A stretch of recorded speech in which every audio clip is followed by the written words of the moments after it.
And I'm your host, Chris Bucket. And I am Zoe. And we are so pumped to be bringing you some of the best Overwatch this planet has to offer. Now, Zoe, this all started 3 months ago when we had 24 teams. But this weekend, we are down to just the top 8 finalists. Yeah, the wait is over, Pocket. We're here now. The players are here, and they are ready to play. But it's not just the teams flying in. We also have fans from all over the world joining us here at BlizzCon. And I have to say, yeah, right, that's you guys. Yeah. Now, the local fans really brought it during the group stages, but after just being here for a few minutes, I know that we can match that energy in this very arena. Absolutely. Guys, make some noise if you're ready for some Overwatch tonight. Yes!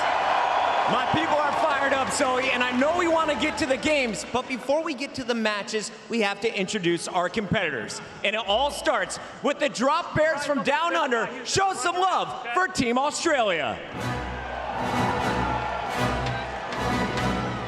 Led by our charismatic Overwatch League support player Costa, and featuring 2 of the youngest players in the competition, namely Punk and Kraken. Australia is coming in as the underdog, or under koala if you want, and they're looking to get their players, their region, and fashionable animal onesies on everyone's radar. This team clutched it up in the final moments in Thailand to get here. Can they do it again? Out next are the champions from our Paris stop. They were dominant in front of the home crowd, thrilling their legions of passionate fans. Over the course of their 5 matches, France only dropped 2 maps during the group stages. 3 of these players will be representing the Parisian Overwatch League team next year, and we are looking forward to see if they can walk away with the gold. Avec le 6, but now let's welcome to the stage the force from the north, Team Finland. Fell short of qualifying for BlizzCon last year. Now they're back, looking to redeem themselves this weekend. They were the only team who managed to bring South Korea all the way to map number 5, making it competitive.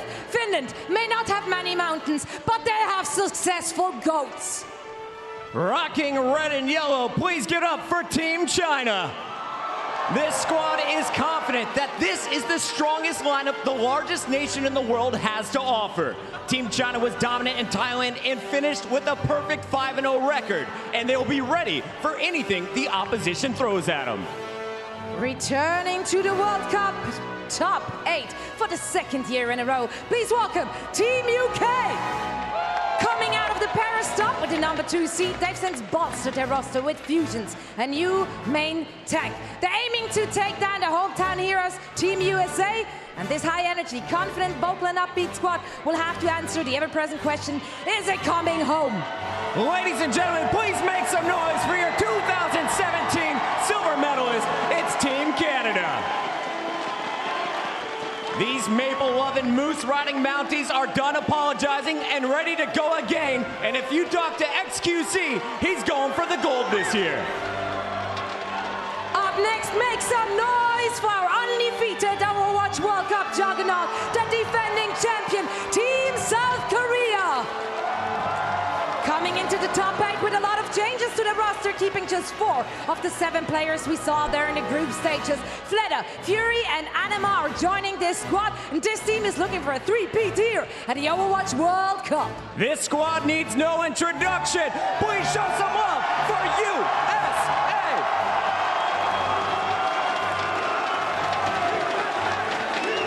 I think we know who the hometown crowd is cheering for, Zoe. South Korea has knocked them out in the round of 8 in back-to-back years. But talking to this squad, they know it's finally the time to see the Americans on top of the podium. That is right, Bucket. But every team here is ready to compete for that first place. Are you guys ready to get this started? Make some noise for your top 8 finalists. The 2018 Overwatch World Cup begins right now. Take it away, Golden Boy. Welcome to the 28th best players in the world are here to represent their countries, and I am so excited. Welcome, everyone. I'm Golden Boy, the host with the most, but I don't try to boast, and I'm joined by some incredible people here. My boys, we got Bren, we got Reinforce. We got the sideshow himself. Guys, this is going to be such an amazing time. Look at these absolute gentlemen here. So we don't need sideshow. We don't need sideshow. We don't need sideshow at all. Literally a sideshow. First and foremost, I just want to react real fast to the new announcement. Oh my goodness. Ash.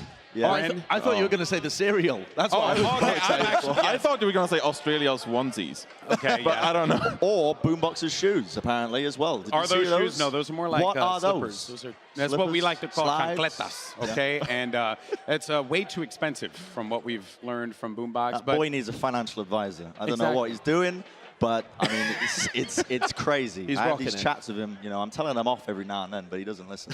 I am very excited, though, for Lucio's. I think that is actually going to be the best possible cereal brand known to man. And this is a statement, it's a proclamation, and I stand by this. Now let's go ahead and take a look at the bracket here for today. So we got some good matches lined up for you. We got France versus Canada, then China and Finland, USA versus the United Kingdom, and then South Korea will be going up against Australia.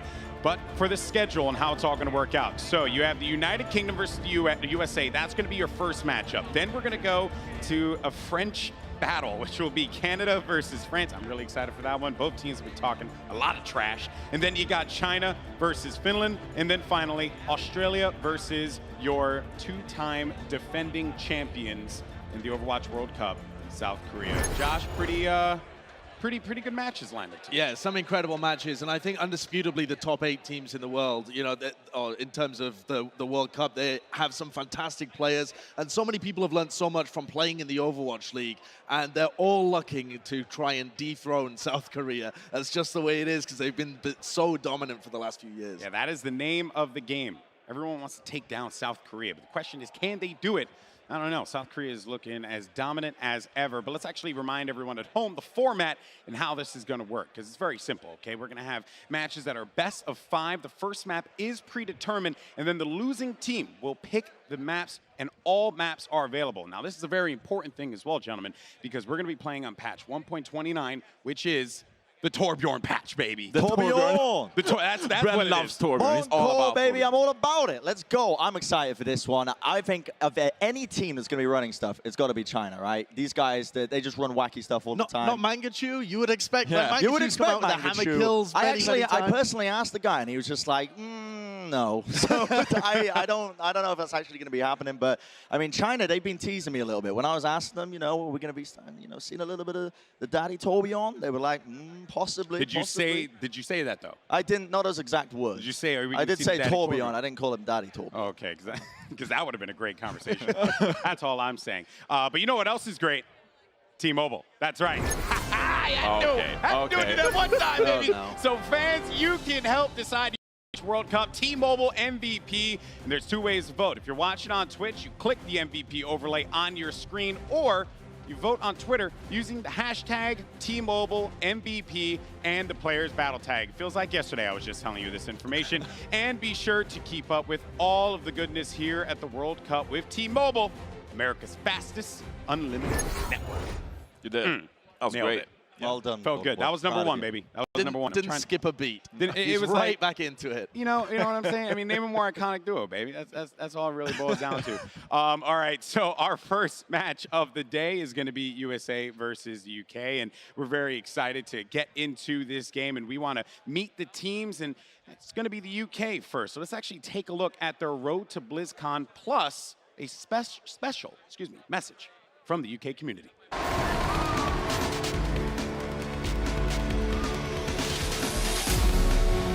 The 7 Lions, the Lanimals.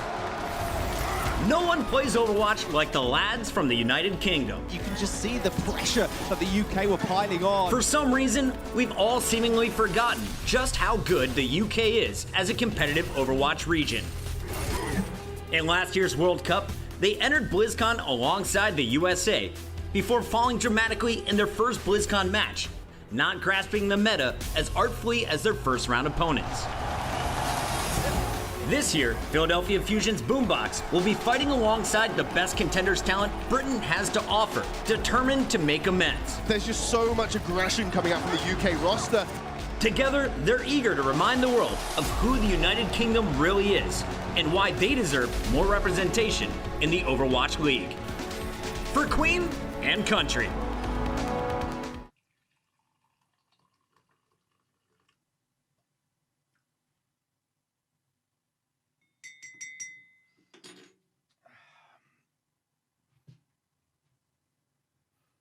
Hello, ladies and gentlemen. I'm Silosa, and I am the GM of the United Kingdom's Overwatch World Cup team. And you're probably thinking, why should we be cheering for the UK? Well, I'll tell you what, ladies and gentlemen, we've actually got a chant, and this is a chant I want you guys to do right now, so let's do it. It's dead simple. Let's get behind the team. Let's do it. Let's go, Lions! Let's go, Lions! Let's go, Lions! Let's go, Lions! Yeah, come on. And if you're thinking, why should we even be cheering for the UK? Well, if you like tea, if you like biscuits, if you like pork pies, if you like bangers and mash, if you like Marmite, then we are the team for you. Oh, and not forgetting fish and chips. Oh, my days. Oh, and also the Queen. God save the Queen. Yeah. Okay, that was a thing we lived through. There's the Team UK taking the stage, getting ready to go. Shout out to Stylosa. Yeah, shout out. That's one word for it, Golden Boy. I'll give you that, mate. I'll give you that one. But yeah, this starting lineup, the UK boys, I've been following them quite closely, obviously. No bias here, but they're a decent there is set of bias, guys, let right? me tell you. Yeah, well, there might be a little tad of it, but these guys, they are a team to watch. I would say that they're the underdogs coming into the tournament as well. Yeah. You know, there's... They got a lot on their shoulders in particular in terms of what they're putting forward. I'm liking Fusion in particular, right? Yes. Because he's pulled off the reverse reinforce, actually getting added to a roster after the group stages. Cool. So that's pretty fun as well. I mean, there's no roster added to, so I'll feel like That's a good point, actually. Yeah, there's no roster anymore for Sweden. But UK are vastly improved compared to last year, though, as well, where, as we saw, they weren't quite in there. But Boombox is the main guy with Overwatch League experience who's going to be driving them forwards. yeah, he is the main man. There's not a lot of Overwatch League players on this roster, but Boombox is it. I mean, he went to the Grand Finals, faced the London Spitfire, playing for his Philadelphia Fusion. And also alongside him is of course, the coach, Case, representing Philadelphia Fusion. So Boombox needs to step up in the back now. We always talk about the Señoras and the Anas, and he can have a lot of impact for this lineup. Yeah, Boombox has always been one of those players that, like, when he... Because I believe, what was it, the 2017 Overwatch World Cup, I think, is when we really got a taste of Boombox. Or was it 2018? I'm drawing a blank. 2018. That's this year. today. Oh, I'm sorry. 2016. Are you okay? I am a little old. I know you are. You're getting a bit decrepit. I'm a bit It's aged, okay. You're supported by 3 young men. Okay? Yes, I know. A lot of youth in this on this Escort. You know where else there's a lot of youth? Team USA. Okay, so that's where we're gonna go. All right. And now it's time to meet the UK's opponents, the hometown heroes, Team USA. Bold, brash, and flashy. This is America. Team USA was always expected to make a splash at the 2018 Overwatch World Cup. We want to be the best country in the world, and that's what we're going to try to do, and that's what we're going to do. Packed with Overwatch League talent, artisanally distilled from 4 teams, with a rising contenders North American champion cherry on top. This crew is stacked. The Americans entered the Los Angeles group stage confident, hungry to get back on the Blizzard Arena stage to bop some fools. Unbelievable! And they did just that, winning every single one of their matches in front of a raucous crowd. Get it? Now they descend on Anaheim, where the biggest and most passionate crowd awaits, hungry to watch their heroes prove to the world that this is their house.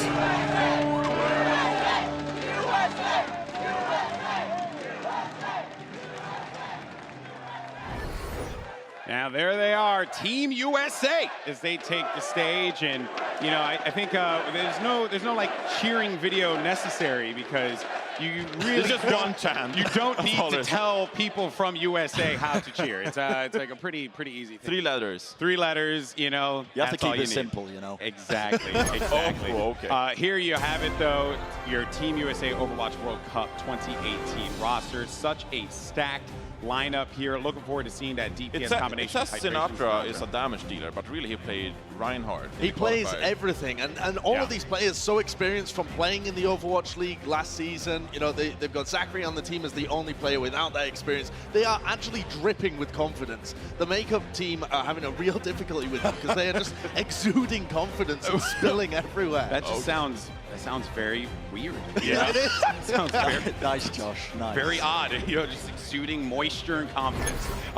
You know who else? You know who else exudes moisture and confidence? Stop it, This play right here. This has got to I'm fit. going to get this desk back on track by talking about Muma and his gameplay, right? Because I firmly believe this guy is the best Western main tank in the game right now. When it comes across the board, he's played incredibly well in the Overwatch League. I feel like main tanks are actually the most important role in the game right now. And if you've got one who's confident, who's flashy, who can pull off these strong play styles on both Reinhardt, on Winston, any other main tank, Arissa as well, you're going to be having a whale of a time. And this guy does it all. He's got great mechanical abilities on every single hero, which is a rarity. Well, really, there's a lot of great Reinhardt players in the West, but Winston specifically is the one that Korea often dominates on. So Muma having a fantastic Winston in his arsenal is the big boon, I feel like, for this America team going into this World Cup. Yeah, when I saw this roster form, it made perfect sense why Muma was on this team. He is definitely a rock of which all the players can play around. Yeah. And it is going to show. It showed in their matches,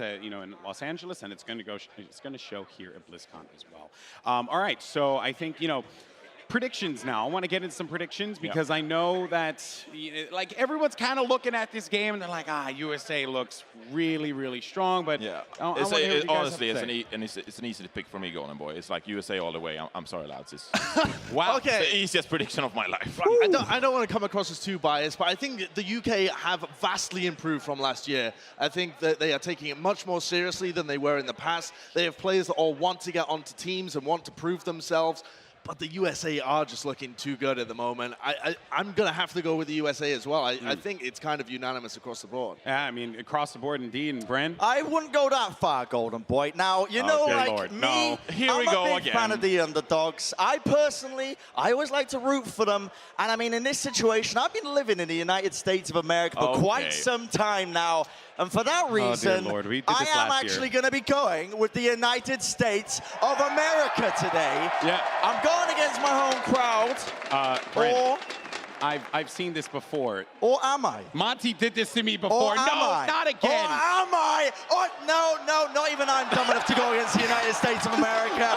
USA all the way. Bless this country. I'm trying to get myself a green card. Let's go to the casters, Golden Boy. All right, let's go to the casters. That's it. I quit. Okay, goodbye, everyone. It's been a great World Cup.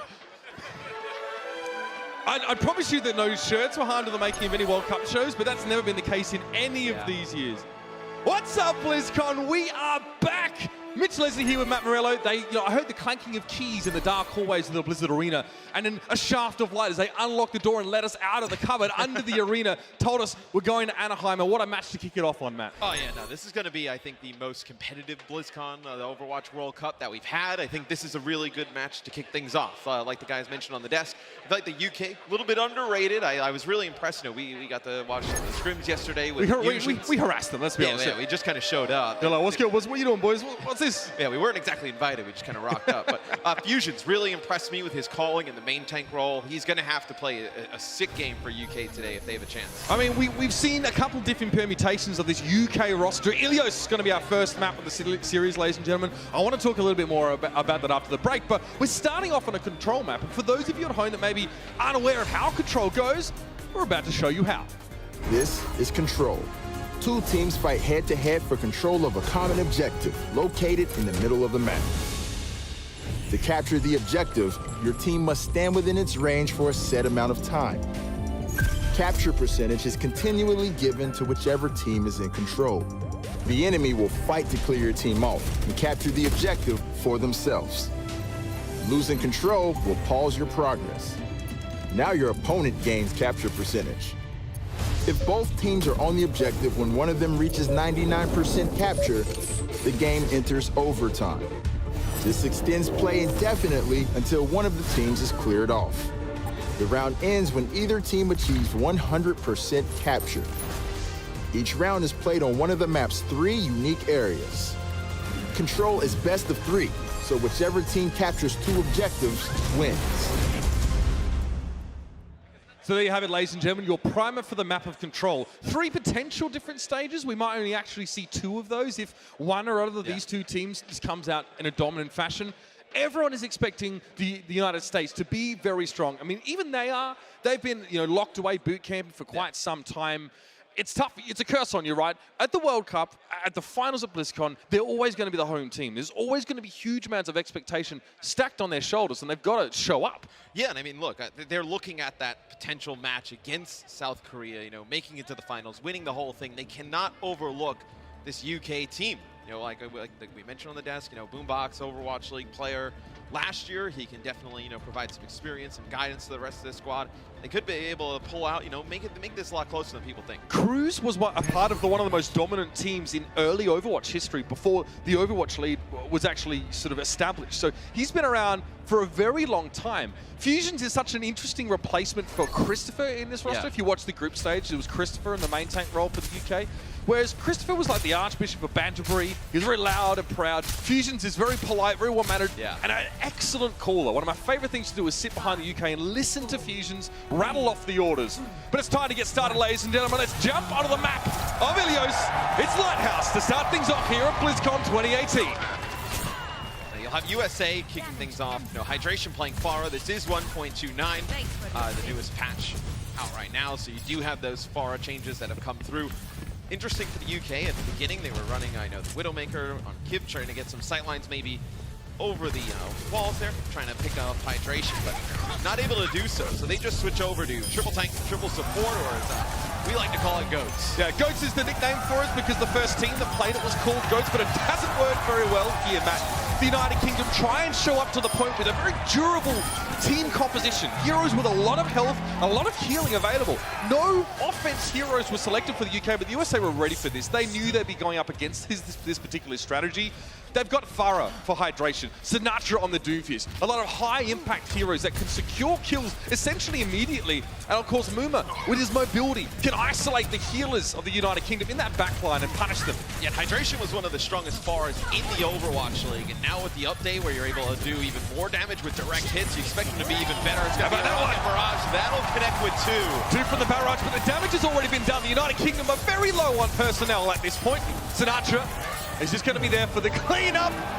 A tactical crouch, of course, as he's just limbering up for the rest of the tournament, ladies and gentlemen. This is standard practice by this point. We just started the broadcast a few minutes ago. We're already getting the tactical. Well, your boy Sinatra's going to give it to you. A lot of attitude packed into that guy, a lot of passion. So the United Kingdom, Matt, they're still staying with the same team setup. They're still going for the max durability and trying to play a bit of a turtle composition. But now there's coalescence now coming out from Boombox. Needs to make a big difference. Hydration just doesn't seem bothered. No one's threatening him in the sky. And I mean, with the triple tank, triple support, you're kind of hoping you can roll in, use that large HP pool, use the support ultimate to just roll over the point. And when you're not able to do that, then what do? You have to fall back on something else. Where I think a lot of teams, practice their triple tank, triple support coming in, really nailing it down because they felt like that was the way, the best meta right now, best way to play. Right now, Team USA, they don't have to go to that. What they're doing right now is working, which is a huge advantage. Instantly, the Lucio's removed from the United Kingdom. They've lost their main support of hydration once again. Drops in the side door. This time gets an extra kill with a barrage and removes Smex from his mech. And there's nothing that Boombox can do there. Sinatra costs him, of course, but the Moira doesn't actually have anyone left to heal. And the United Kingdom just haven't had anything going in this round so far. It's already 99%. They can't get back to the point to contest it. And that is about as one-sided as you're gonna get. All right, so check this out. 24 eliminations for Team USA. I know not overall eliminations, final blows. 0 for the UK. Not ideal. UK have 0 kills. They did not eliminate any of the USA. And they never really got in a position to do so. Every time they started to make an engage, get a push, they would lose one player. And especially that final one where they really had their only real chance to get to the point, they lose Cruz early. So you lose the speed boost from the Lucio, you're not even able to make it back. That's what Sinatra's able to give you, provide to you on that Doomfist. Of course, Rocket Punch isn't able to remove, especially, sort of lower health pool heroes in a pinch. All you need to do is punch them into the wall and they're down. So that burst damage aspect is really important. Now, Hydration's on the Sombra here, so obviously if you're familiar with Sombra, he can't be seen until he takes action like he has just now. He's in a great position to scout, to get some information, to relay that back to the rest of the USA team so they can act accordingly. Interesting comp here for Team USA as well. The Team USA's Widowmaker player, or best Widowmaker player you would say, is Zachary not in on this map, so you're not going to play Widowmaker here on Ruins, which you usually see a ton of. So they're going to play triple support, and they're going to have, you know, the Winston D.Va combination for their tanks with a solo DPS. Sombra isn't really great at like going in and dealing tons of damage, finishing players off. So they're going to have to play really strong around the point. You saw what happened there, right? We saw Sinatra on Brigitte, and now she is relatively close range, despite the fact that the flail is deceptively long. But he moved up and he was immediately stunned by his opposite number, Kib, obviously on the UK's Brigitte. When you stun her, you can take her out pretty quickly. There's a lot of burst damage available for the UK. So now they're actually going to be able to take the point early on. Fusions is like the man at the door, right? If he sees someone come over the top of his head, he might try and harass them or jump on Sinatra. He knows he'll get stunned quite often by the end of the Brigitte, but he's got such a big health format that he can sort of shrug it off. Yeah, and you already have Boombox with Transcendence. He'll use that. He does not get hit there by that EMP. He had to be around that other side of the wall. Really nice positioning there from Boombox. That is so key. When you know the enemy Sombra has that EMP, you have to hide as Zenyatta. You lose all those shields if you get hit by it. You're not able to use Transcendence. Perfect positioning there from Boombox. I mean, that's the fight over. If the USA's, you know, Sombra cannot get Boombox inside that EMP radius, you cannot win the fight. Boombox just hits the Transcendence, so much healing for the rest of his team, and that Sombra's impact is essentially nullified. And you're already up to 50% on the point here for Team UK. You do have Smex with that self-destruct. You'll be able to stall for a long period of time with that. They're going to use the sound barrier. Is UK. The problem with that is that Mikey A wasn't affected by that one. He was too far away from the sound barrier, and he was being chased down by Moomer at the time. Boombox now getting pressure down. They know he's the squishiest target on that team, but Moomer's removed. He was the man trying to get aggressive, but Smex throws in a very clever self-destruct over the top. A one-for-one fight, though, as Kib has gone down, and Fusions is on point with Primal Rage. And Transcendence, again, there's going to be a heck of a lot for the UK to work with here. Fusions actually uses Primal Rage. He gets hacked, so he's not able to jump, get close to some of these targets, just kind of isolate in the corner. This will be Sinatra using another rally. Second of this point as Team USA is starting to fight back. Now, Sinatra sends Moomer forth with a repair pack and give him the extra armor he's going to need as he chases down the remaining UK players, and Hydration has an EMP available. Now, UK don't really want to, you know, partake in a fight where their ability to use any of their moves is taken away. And Hydration will look to try and wrap around behind them, or at least just sort of walk into their backline. And this time, he doesn't have to worry too much about getting Boombox, but he wants to. Raucus goes down early on in the fight, but the boom from Cruz removes the Zenyatta from the USA. And now Moomer gets his own Primal Rage, and this is getting dangerous. He's managed to get all of the UK into such a small space. And those fists are going to be finding their mark. Such a nice job there by Moomer to just juggle players around, displace them, try and get them away from that trance. But Boombox with another Transcendence, his third of this round.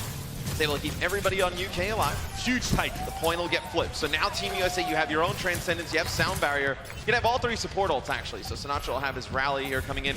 Just Sound Barrier through the United Kingdom. Mikey A could change this, though, with a big pick. Fusion's getting a little bit dicey there. He's able to back away before he is removed, and the Sound Barrier was very timely by Cruz, giving the UK that extra health pool at the beginning of the fight to shrug off that initial salvo of damage.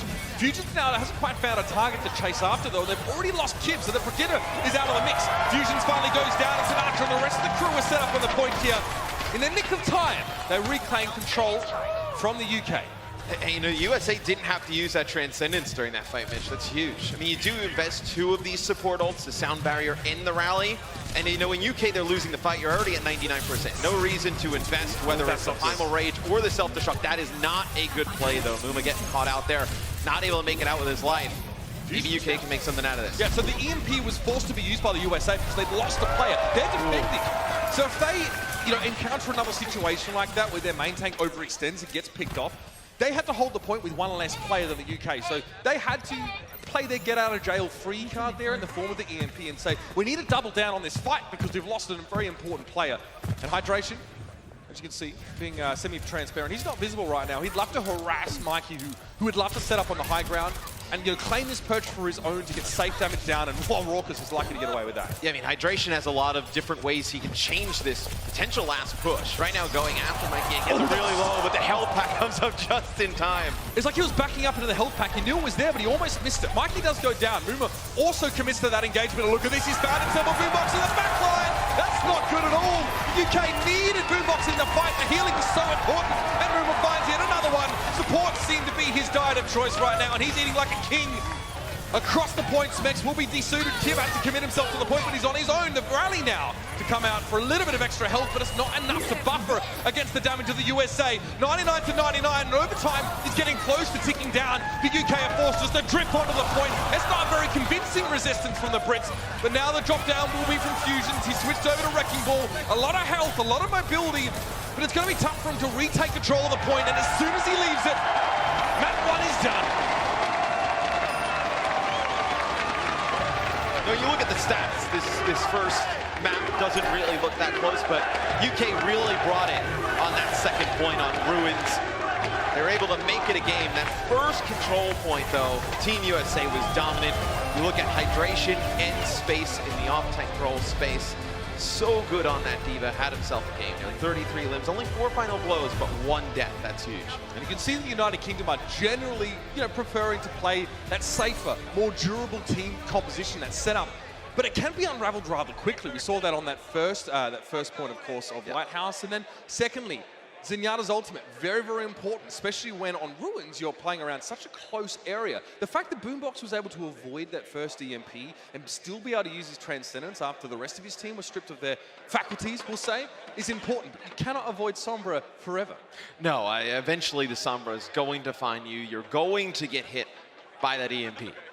So, of course, with the first map being done now as well, we did expect Control to sort of go the way it has. I feel like the USA have definitely lived up to expectations. Everyone was expecting them to be so dominant coming forward. Now, I'd be interested to see if the UK have anything else left in the bag, tricks. I mean, look, the UK, they tried to run their GOATS composition, and it didn't really work out. I love to see them switch off of that. Try some, whether it's you bring out some Doomfist and Sombra play, or you can go just straight back to dive. And that's something we've seen the USA has shown us, that they've got more than one sort of team composition to be able to show us. Do the UK have a little bit more of that depth? However, we've been lucky to partner up with some fantastic individuals who've been getting alongside these teams in the day-to-day, finding out sort of where their heads are at and how their prep's been going. And we're going to head now to our US insider, Mika Burton, down on the floor.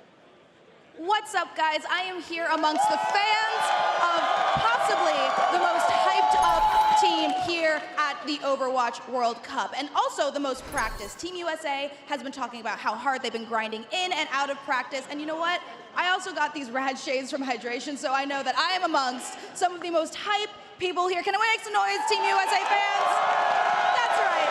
That is right.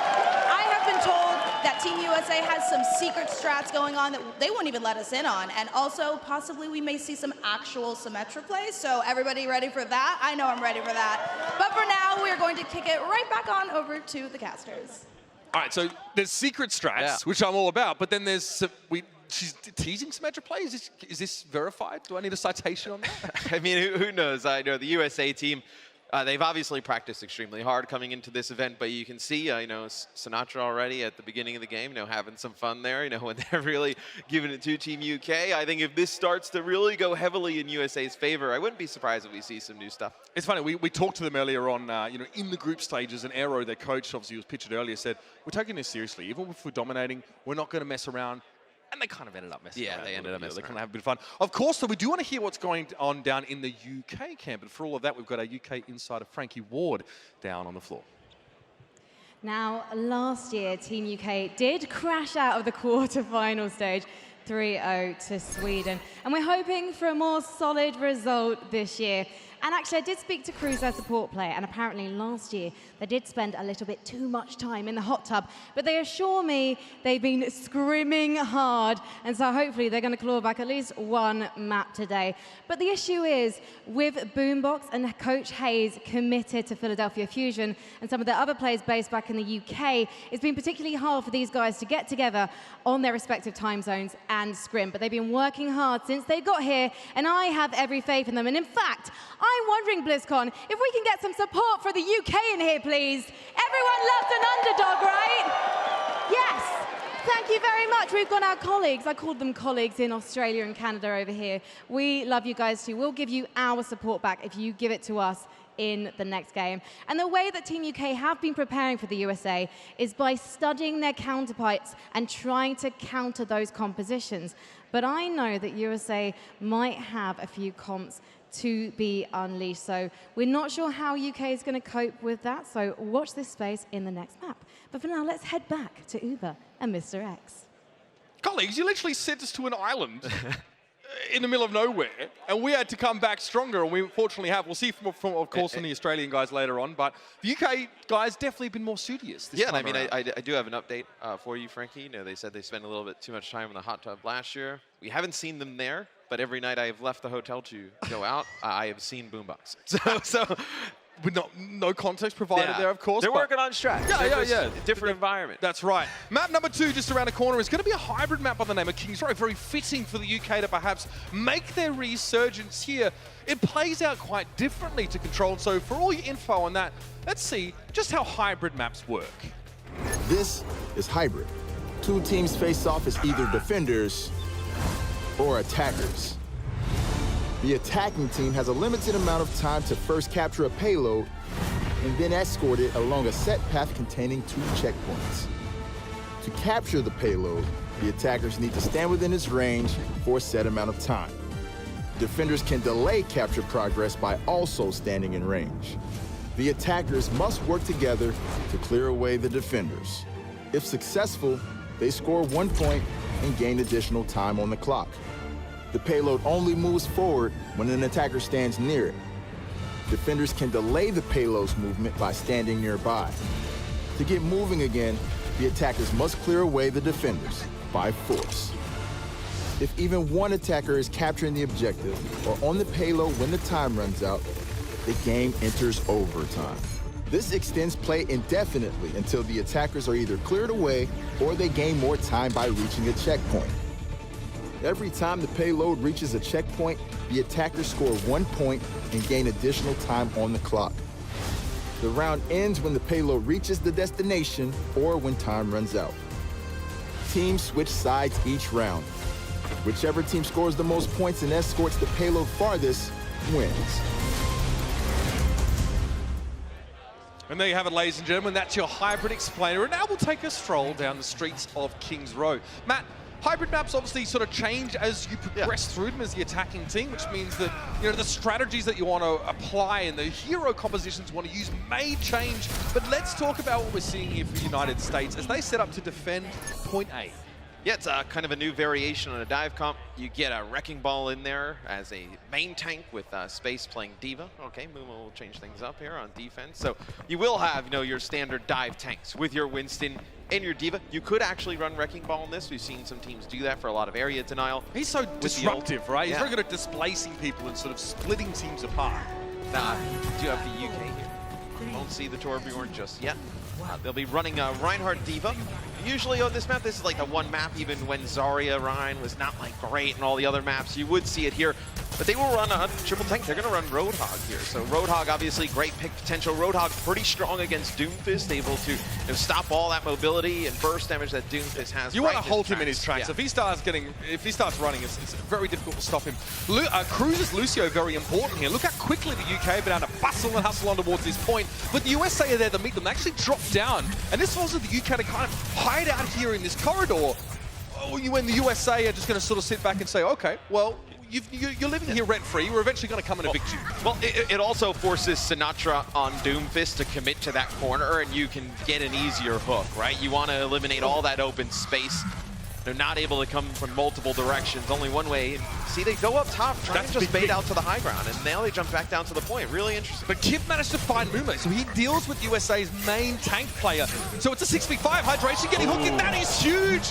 The notorious KYB finds possibly the most important target on the side of the USA now. Hydration wanted nothing more than to build up to his EMP and shut them down, but the UK move in. They're the ones that evict the USA quite convincingly. Yeah, now we're going to be in for a treat. Team USA, they will give up Point A. The UK's first attack, very good. You know, maybe baited Moom up to the high ground and then jump right back down to the point.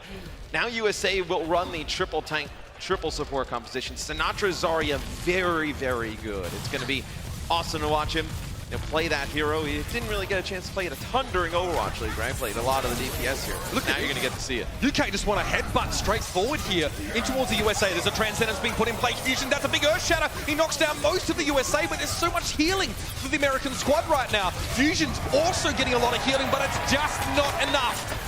Muma barrels through his enemy Reinhardt, and now the USA know they can push forward.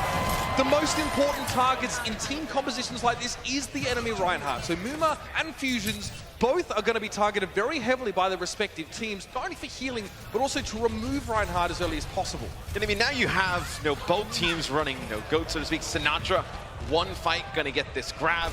And right there with Boombox down, not really anything they can do. And you look at these compositions and you're like, how can one team play this better than another? And I'm thinking, like, what's a great way to explain it? We talked to a lot of these teams, and it's kind of like, if you remember, I know you know a little bit about the NBA. We've been hanging out a bit. When you watch Shaquille O'Neal play basketball, right? Everyone who just casually watches basketball, like, oh, well, clearly he's better because he's just larger and he's just overpowering people. But there's so much minute detail in his game, right? The footwork, the touch around the rim. It's all those little details with this composition that splits a great one from an average one, and here's going to be a big grab. UK's going nowhere. This is not normal to see this kind of play, ladies and gentlemen. The USA normally would be holding a lot further back on the map. They'd actually be allowing the UK to push and at least control the payload. But the USA are playing very aggressively for a defensive team here. Sinatra there almost using that Graviton Surge just outside of the UK spawn. It's a lot of mind games. It's definitely an attempt at showing some dominance here. But if the UK can't break this, this will be a very powerful hold. Mikey needs to get a sick Graviton Surge here, i.e. get everyone wrapped up in it and find the damage to follow it up. But look at the Earth Shatter, the stuns there. Mikey knocked to the ground, Cruz knocked up on the wall, and Raucus follows up by removing Fusions. Again, the USA, like clockwork, spring forth like a rat trap. The UK were caught. And the thing about this, Mitch, is that the UK really doesn't want to use some of the ults just to get out of the spawn door. No, because after they get onto the payload, they're still going to push it a heck of a long way. I mean, the payload is back to the original position. It's basically like the door just opened. So you don't want to use the ultimates to get out of here, because then you're looking at a situation, a minute from now, where you're going to be down to nothing, and then the game is really kind of lost before you even get to point B. This is not an example I'd use to illustrate a standard sort of play out of this particular map. USA getting so aggressive, holding close, but Boombox now going to try and give the Transcendence healing to the rest of his team. The self-destruct set up by Space actually doesn't affect anyone. They're out of line of sight. He sent the mech inside the small corridor, so no one was affected by the blast. Now a sound barrier being used for the USA, though, with Boombox and Smek springing forward. Now Sinatra, he's going to get caught out. But at the end of the day, Matt, the USA get what they wanted. Yes. They forced the UK to use some of those very important ultimate abilities just to get out of their house. I mean, look, they're going to push all the way up here, right? They want to force now. It's a mind game, right? Where you want to force USA to use some of their ults to get past this point. The payload will move really slow. You have one person on it right now. But that's okay, because you're really kind of playing the long game for that next fight after this next one if you're UK. It's almost like an auction, right? Both teams are trying to force each other to up the ante or invest deeper in sort of winning a fight or gaining control of the map. Mikey, close to a Graviton Surge, but keep an eye on Muma. He's looking for a bigger shadow to incapacitate the entirety of the UK roster. He gets caught out of position with a sound barrier. That was such good timing. Perfect stuff from Mock to keep Muma up and on his feet. He was down to about 10 health. Quick sound barrier gives Muma that temporary huge boost in health pool, and then he brings the hammer down. And Smex, I think the UK were trying to see if he had any, packets of tea on his person, some refreshments perhaps. They stagger the Diva out. And Muma knows he's good to shatter there, because he sees the Zarya bubble go on to the Reinhardt. That wears off. You know the Brigitte stun is gone, and then you can see the Reinhardt shield diffusion start to crack, and then as soon as he turns for that split second, then the shatter comes down. Beautiful play there by Muma. A very good sound barrier from Moth as well. Look at this, Sinatra with yet another grab. He is getting that ultimate very quickly. Look at that. He shoots off the grab inside the small room, so the UK can't eat it up at all or avoid it. Smex had no chance of preventing that from happening, but now the counter grab comes in. Self-destruct in the middle of it. It finds Muma. That might just be enough. Both teams using a lot of their ultimate abilities here, but Fusion still has an Earth Shatter, still has a way to stun the rest of the USA, and he knocks them down. Pip up on the payload here with Brigitte, just trying to add some damage to the pot. But look how durable the USA are. So many ultimates brought to bear, and yet they still stand. But, well, you saw when Space got hit with that Earth Shatter, perfectly timed Zarya bubble by Sinatra keeps him alive. And look at this, Sinatra already up 75% on another grab. You're going to have another grab here fight quickly. Bozari is so charged up building this so quick. And we're already in OT. Oh, that's it came from behind the payload. No one saw Muma coming there, but the shockwave was definitely felt, and I think they'll feel it for generations. Their kids' kids will be feeling that Earth Shatter in their bones on a cold day. And now we have the Transcendency over on the point here. Boombox to move up. Space self-destructing on the payload to force the UK away. But Raucus is looking very low. Cruz got his way into the back line. Sinatra's fallen, and Mock will be the last man standing. Somehow the UK managed to weather the storm. The Earth Shuttle looked like it'd be their undoing, but we're in overtime, but they're still pushing on. I mean, maybe you get another fight here if you're Team USA. We'll see what they decide to do, whether they want to fight this, trying to end it before UK can get point B. Looks like around the corner on the X-ray, they're going to try and fight this. Looks like they're coming pretty quick. As you do have Transcendence here for Team USA, you're going to have a rally as well. USA have to fight now, otherwise they're going to give a time extension to the UK. They can't let them get this checkpoint, and they've pushed in. Kim goes for the rally here. A lot of extra healing and armor given over to his teammates. It's getting into a bit of a brawl, but the USA are holding on. Numa manages to land a fire strike on the walls. Cruz and Kim is down. It's just one support left, and Boombox cannot hold his own against hydration. Hit the showers and dry off, mate. You're done. USA managed to defend and hold the payload outside of the foundry there. Obviously, you know, preventing the UK from getting a time extension and moving further, but that is just dominant. Here's that big Earth Shuttle that started off the fight, but the UK actually ended up sort of being able to win. Look at this sound barrier timing. Mock knows Muma's low. Gives him that sound barrier. Muma now has enough health to drop his shield and shatter. Perfect timing there from the sound barrier. Great shatter there from Muma, but I want to talk about the end there, that final fight. You saw Muma use that Reinhardt charge right onto Fusions. That's huge because Fusions then does not have his shield up. What happens? Raucus lands a Discord Orb right on away. Everybody focuses the Reinhardt down, and then once you get the Reinhardt down in that type of composition, you just start pushing them back, getting aggressive.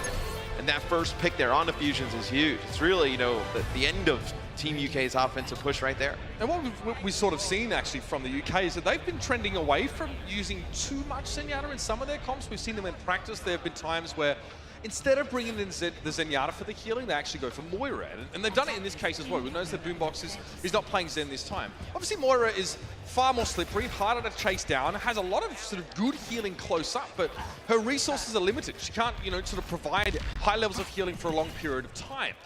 And you're playing against the clock, so to speak, because you need to build up the coalescence before she's not able to heal, right? She doesn't have any of the resources left. If you don't get that coalescence, it's kind of, a little bit of a waste to have it on your side. So we'll see if Boombox able to build up towards that Moira ultimate. We'll see if Team USA decides to do. So this is...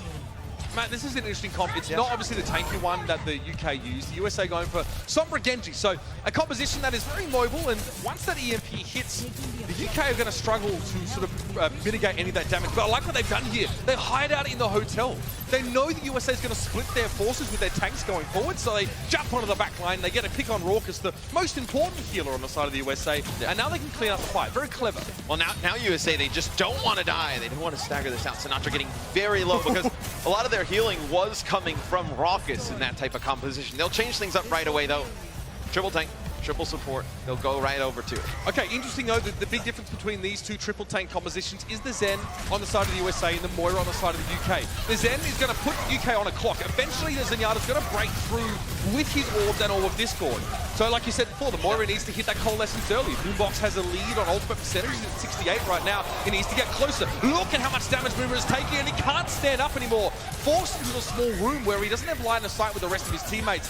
The UK so far looking very, very robust on this defensive setup. Yet just not able to push through there. That does allow Boombox to build up towards that coalescence like we're talking about. So now UK, they're starting to get, obviously, the ultimate advantage. No changes have gone on their side in terms of hero swaps. So playing those heroes longer, winning 2 fights, you'll have your ultimates first. So you're going to have pretty much everything on the board here for UK.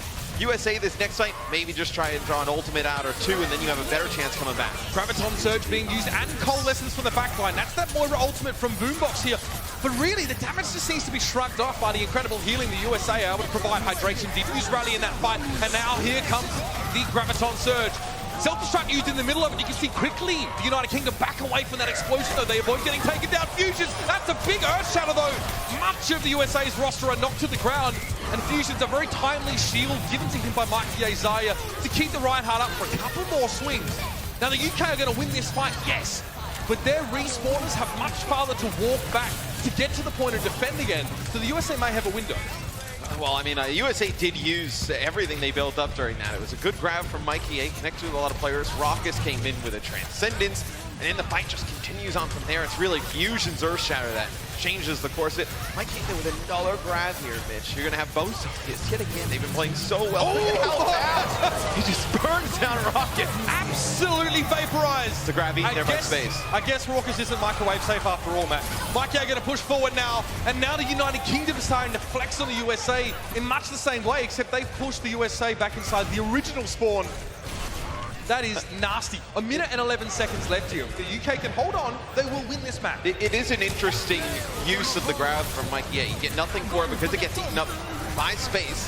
Speed of grab that comes in from Sinatra, but a lot of the members of the UK are going to be able to live through it. Yeah, a lot of healing for the Coalescence there from Boombox. Specs ejects from his mech to hold the USA back. He's not trying to find kills there. He's trying to delay their march forward, and it works out. It's enough time for the UK to regroup back on the point and get ready for a second fight. The USA are now throwing whatever they can at the wall just to see what sticks, and that might have done it. Earthshatter comes in, Boombox knocks to the ground. It's going to be a sound barrier, though, for United Kingdom. All that damage from the USA, not really having much of an impact. Now, Raucus is forced to go for his own Transcendence, but he's knocked out of the way. Fusion shoves it down on his side, and Mikey gets yet another Graviton surge. Oh, no!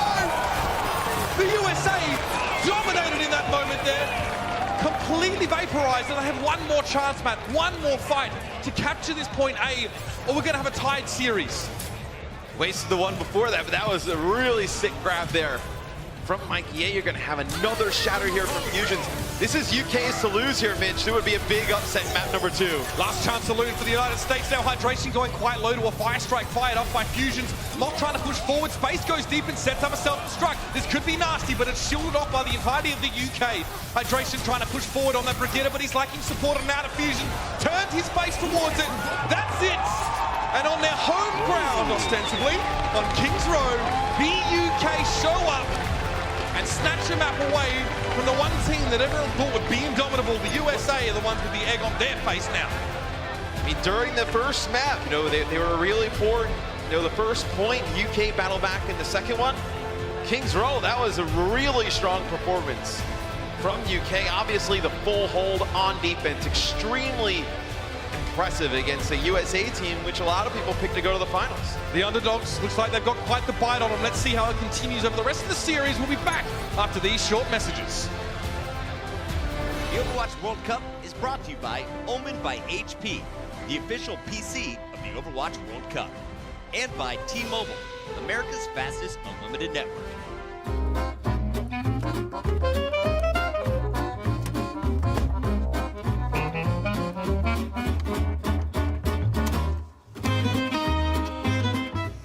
Can we go?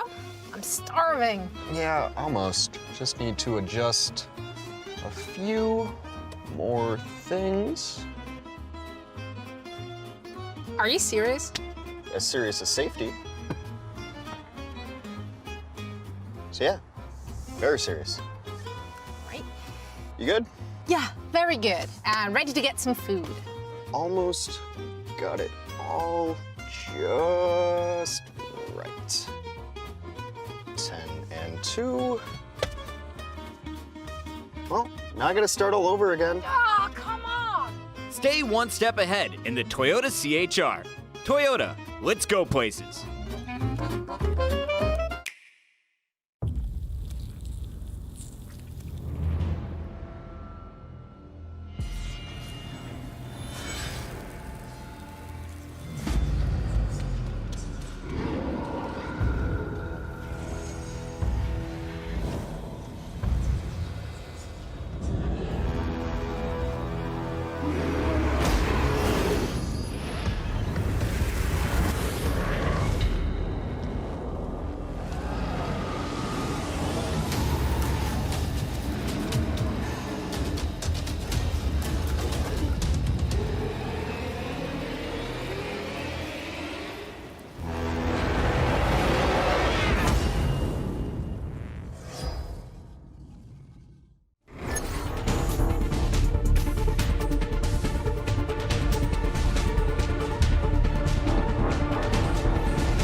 The 2018 Overwatch World Cup is brought to you in part by Corsair, T-Mobile, Samsung SSD, and NVIDIA.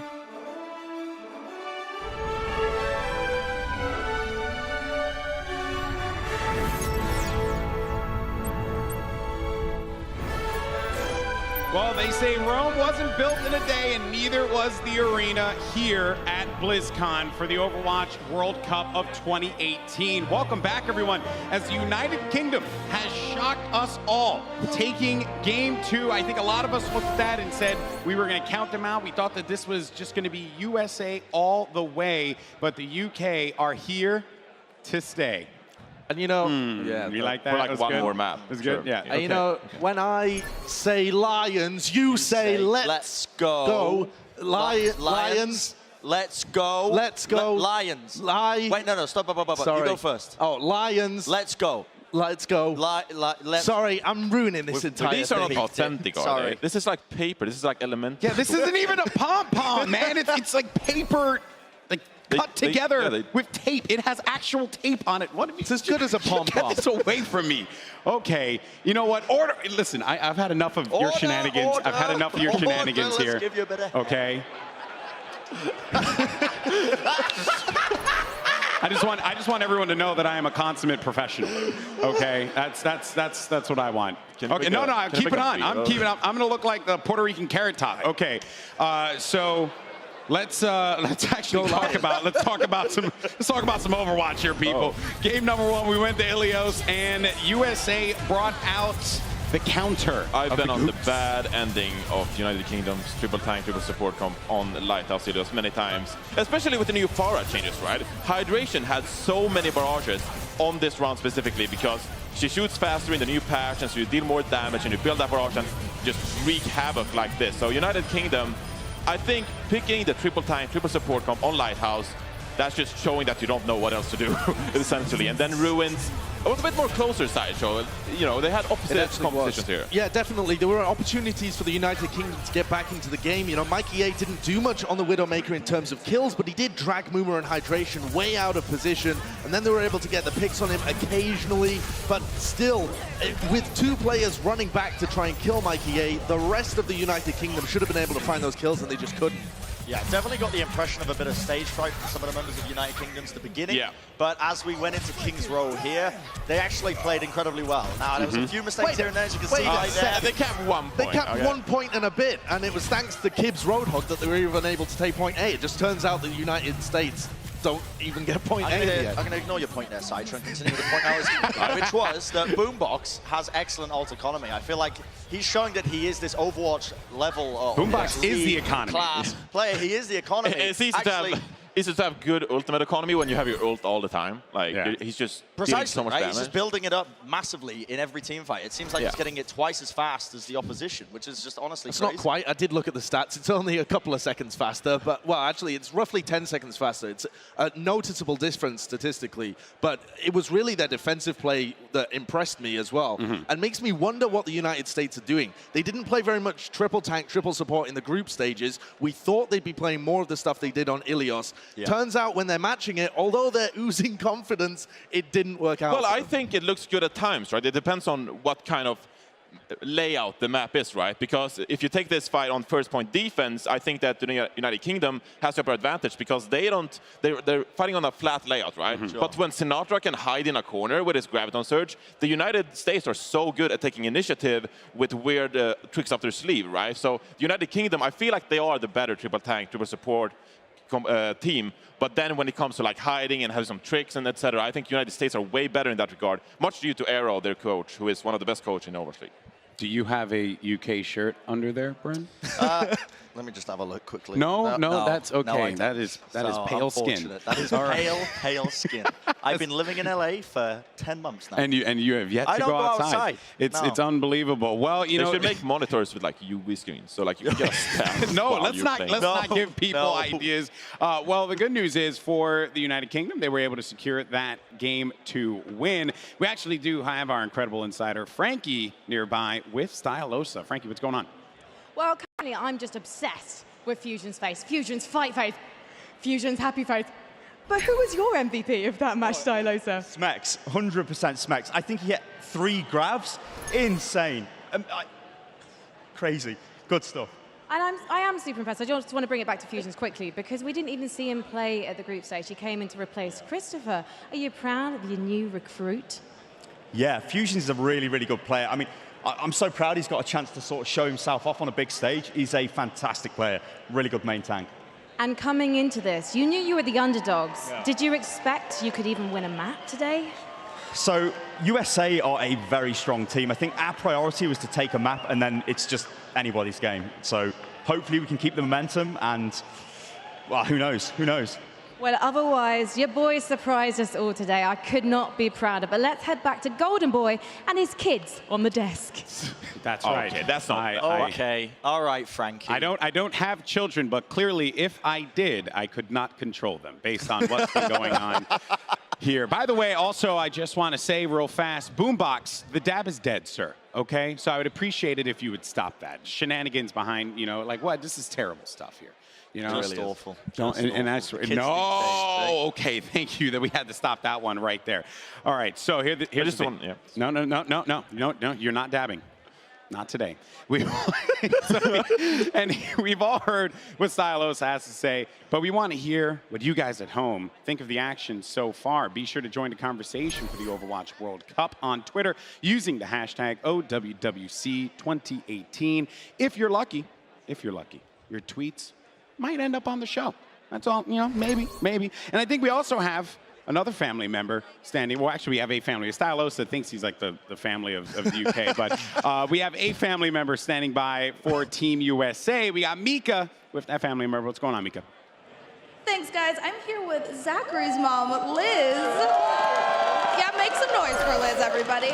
How proud are you of your son that he is here on the World Cup stage representing our great country of the United States of America? We are incredibly proud of him. I mean, as parents, it's our responsibility to get them to achieve their dreams and their goals, and we just stand by and watch him do what he does and get there, and just we're so proud of him, incredibly proud. We're all proud because what he does is amazing work. Also, gotta ask, do you have a favorite hero? Absolutely. I think we share a favorite hero.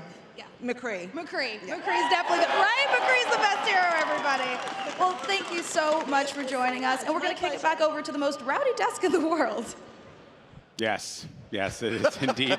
It is quite rowdy over here, Mika. Yes, always a pleasure to hear from the parents who support the players here. Shout out to you guys out there for giving your kids all that support. And yeah, Zachary, you know, we haven't seen him yet though. You know, I really want to see this guy take the stage. He's the only player on Team USA that is not a part of the Overwatch, an Overwatch League team here. Absolutely. So he has so much to play for as well, though. He's actually very motivated, very driven. We were talking to him beforehand, and the USA does have plans to sub him in and out. He adds something new to the team. So we hope to see him, if not in this series, then going forward in the tournament, because he does add something that the USA doesn't quite have with their other DPS players. Yeah, well, he's so smart as well, right? And he has so many heroes up his sleeves. He's not like a one-trick kind of guy. He doesn't have his Genji that he sticks to. He can play the Sombra, the Doomfist. He's so good with hit scan as well. He has so many heroes at his arsenal. And remember, before Arrow joined the Dallas Fuel in the Overwatch League, he was actually coaching Zachary as well. So this is a relationship that goes way back to Contenders earlier this year. And so in many ways, he is bonding with this team as well as any other Overwatch League players. So this is a great guy to have on your bench for when you need him. I think Johnny's nailed it, mate. Honestly, anything I can add to that? I mean, you've killed it, haven't you, Johnny? You have a choice. You have a chance here, Bren. You have a chance here. Oh, cool. There you go. Well done. You have a chance, Bren. Are you sticking to your guns? Listen, is the Oracle sticking to? I mentioned I did want that green card, Golden Boy. So okay. I'm gonna keep it nice and simple. Okay, I don't want to rock any boats or anything like that. Okay. I'm gonna be sticking with the United States of America. I actually feel as well that moving forward, the United Kingdom, realistically, the advantage they have is on these maps where they can run the triple tank, triple support compositions. United Kingdom, or the USA, I should say, now that they get their choice of map picks, it's going to be a bit more difficult because they are more comfortable on these different compositions moving forward. You know what? I applaud your resolve, Bren. I really, really do. All right, well, let's go ahead and send it over to your casters for the second half. It's going to be Uber and Mr. X. Thank you very much, Golden Boy. And Brent, I think if the United States government saw the state of your room, you'd be deported months ago. But so far, I've managed to keep them off the trail. So, yeah, play it cool, bro. And we talked a little bit, you know, after map 2 as well. And we were definitely surprised to see the United Kingdom actually show up in this way. Obviously, the desk predictions were pretty much unanimous. I have to say, though, we do know there's more depth available to the USA than what they've displayed so far. Yeah, Zachary, obviously the player they were talking about on the desk. We didn't see a lot of him during the group stages because they were playing the Contenders final. But your boy's in!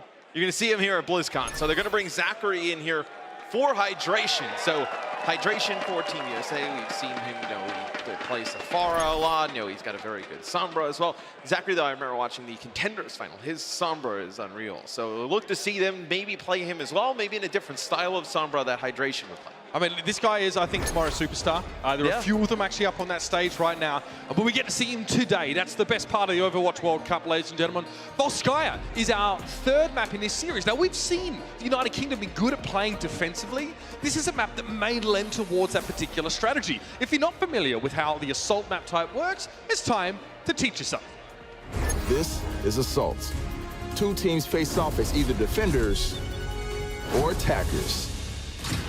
The attacking team has a limited amount of time to capture 2 objectives. First A, and then B. To capture an objective, the attackers need to stand within its range for a set amount of time. Defenders can delay capture progress by also standing in range. To resume capture, the attackers must force the defenders off the objective by any means necessary. If successful, they score 1 point and gain additional time on the clock. Now the fight moves to objective B. If even one attacker is on an objective when the clock runs out, the game enters overtime. This extends play indefinitely until either team is cleared away. The round ends when the attackers capture both objectives or when time runs out. Teams switch sides each round. Whichever team scores the most points wins. There you have it, ladies and gentlemen. Pretty simple. 2 points, capturing at extra time, attack and defend. Capiche? It's going to be the UK. Let's start on the attacking side here, but the USA will be defending. Now, last time we saw the UK attack a point, they came in with a very tanky composition. It was Kib on the Roadhog. He found these initial picks. He found ways to turn the fight from a 6v6 into a 6v5, 6v4, finding these initial targets and removing them very quickly. The USA obviously do not want to let that happen. They definitely want to keep the UK at arm's length as much as possible, Matt, while just nailing damage into them, potentially from longer ranges.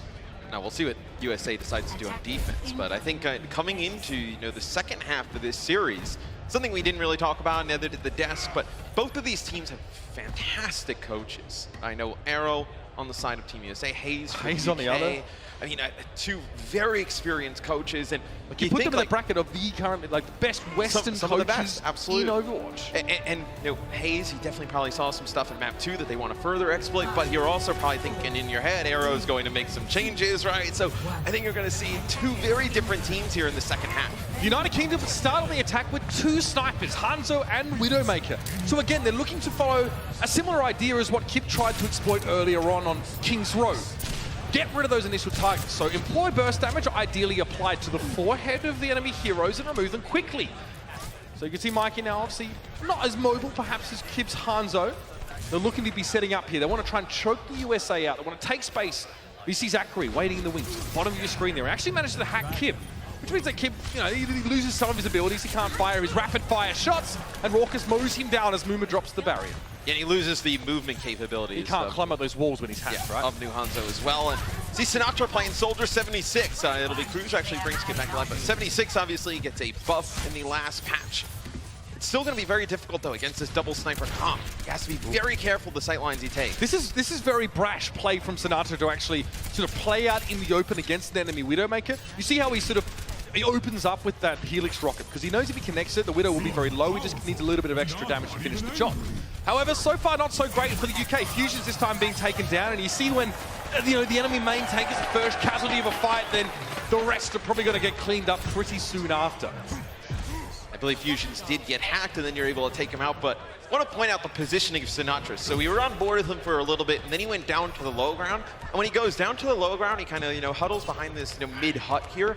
And he knows where the Widowmaker's playing for UK, that they have no sightlines in there. So he's free to rain down a ton of damage on the remaining players trying to get out. See, Mikey's having none of it. He switched over towards the Brigitte here. So the United Kingdom are playing triple support here in a different way that we normally see it. So obviously they're actually using the Mercy here. Cruz, that Mercy Boombox could be in trouble. The Movement drops in. Great stun timing though. Mikey keeps Boombox alive, at least for now, by incapacitating Movement just as he gets to his intended target. Zachary fell to Kim, but it's traded out. Both teams have lost their 2 damage dealers at this stage, or one of the damage dealers, should I say. And now Smex can just sort of fold back a little bit, get some damage on space early on. Kib has been resurrected, brought back to life. So the United Kingdom are fighting with 6. Dragon Strike going to go through the small room here. This makes things a little bit awkward for the USA. They need to jump out into the open. Sinatra was waiting for the rest of his team to join him, but the tactical visor from the Soldier 76 finds very little.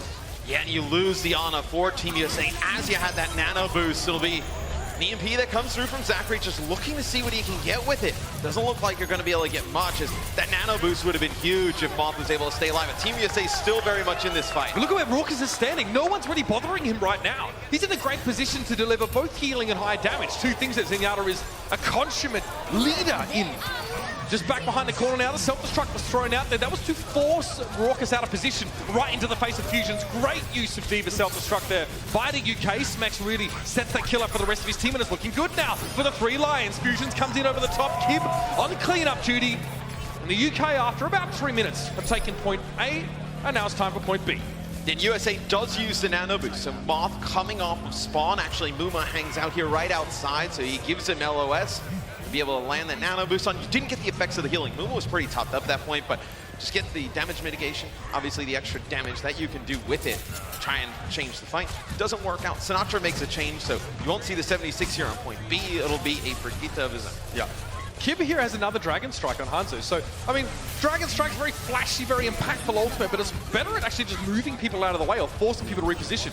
Kib now through the wall sends that one. You can see it cuts Moth and Raucus off for the rest of their team. It forces Raucus to use Transcendence now to actually be able to play the game on the point with the rest of his team. But Boombox responds with a Transcendence of his own. Smex is in the corner. He got naded by the enemy Ana, by Moth, so he couldn't actually benefit at all from that Transcendence healing, and that actually really hurts the UK. They needed Smex to be topped up on health. Boombox is clutching to life as Cruz swoops in to try and keep him topped up, but there's not really much chance of the UK actually being able to push forward here at all. UK did get a tick though on the point, so little sense of accomplishment there. Oh, they're 33% of the way, but now Movement is just starting to stop the yard and the Hanzo.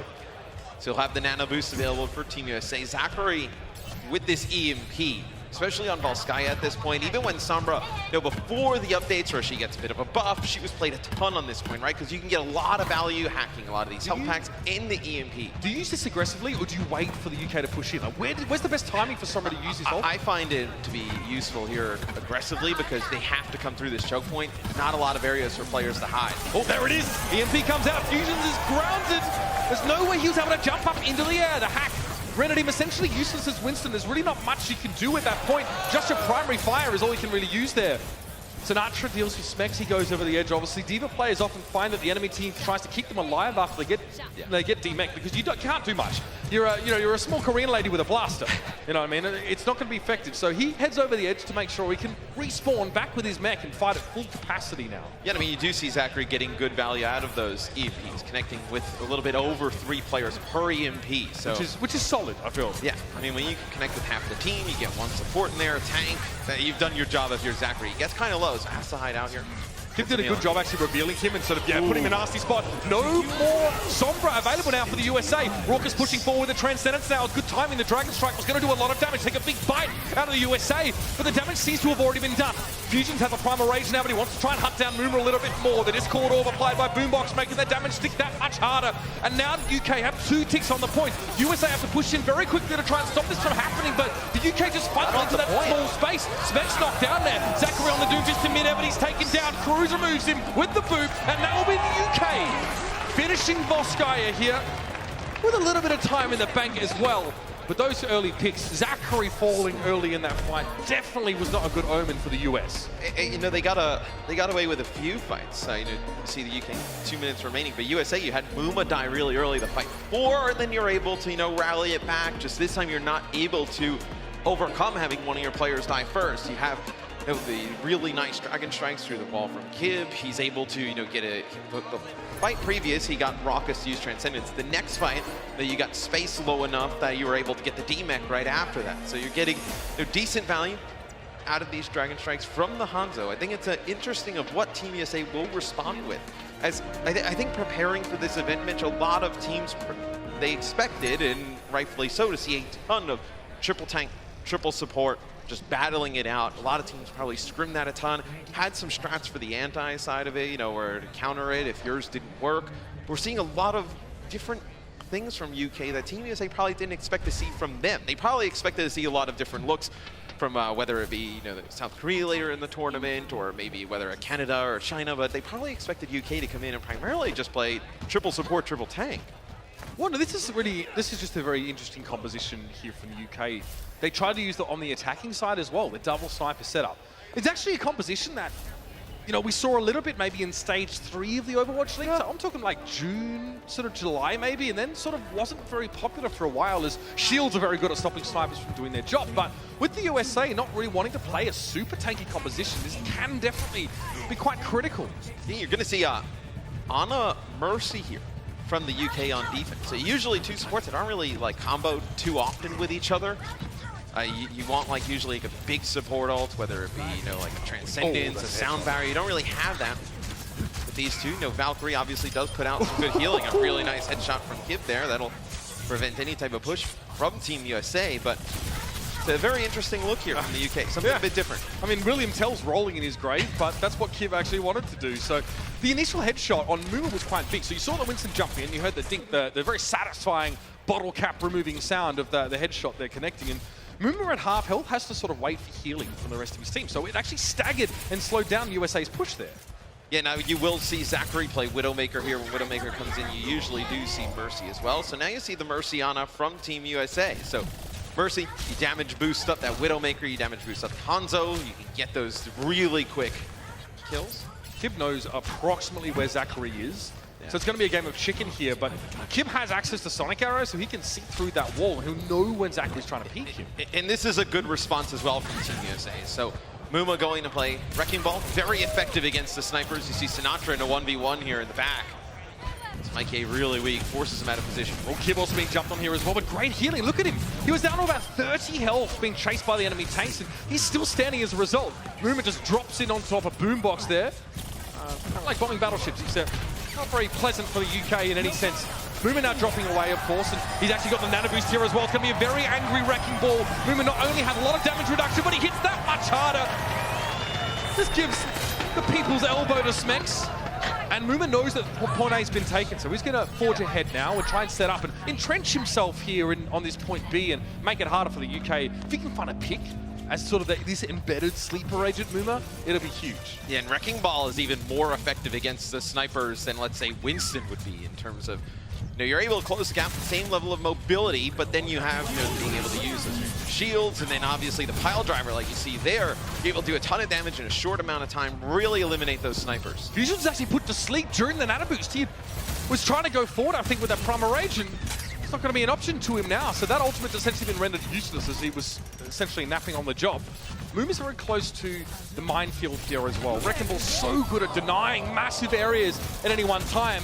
Sinatra and Boombox are both traded out for one another, but Sinatra's brought back to life. Cruz will also resurrect Boombox, so both teams have brought their down players back into the fold, but Sinatra gets taken down again. Muma now looking for opportunities here to disrupt, but the UK don't seem to be paying him much attention at all. Yeah, and Moth uses his Valkyrie, I believe, right as about Sinatra drops, so don't really get a great use of Valkyrie.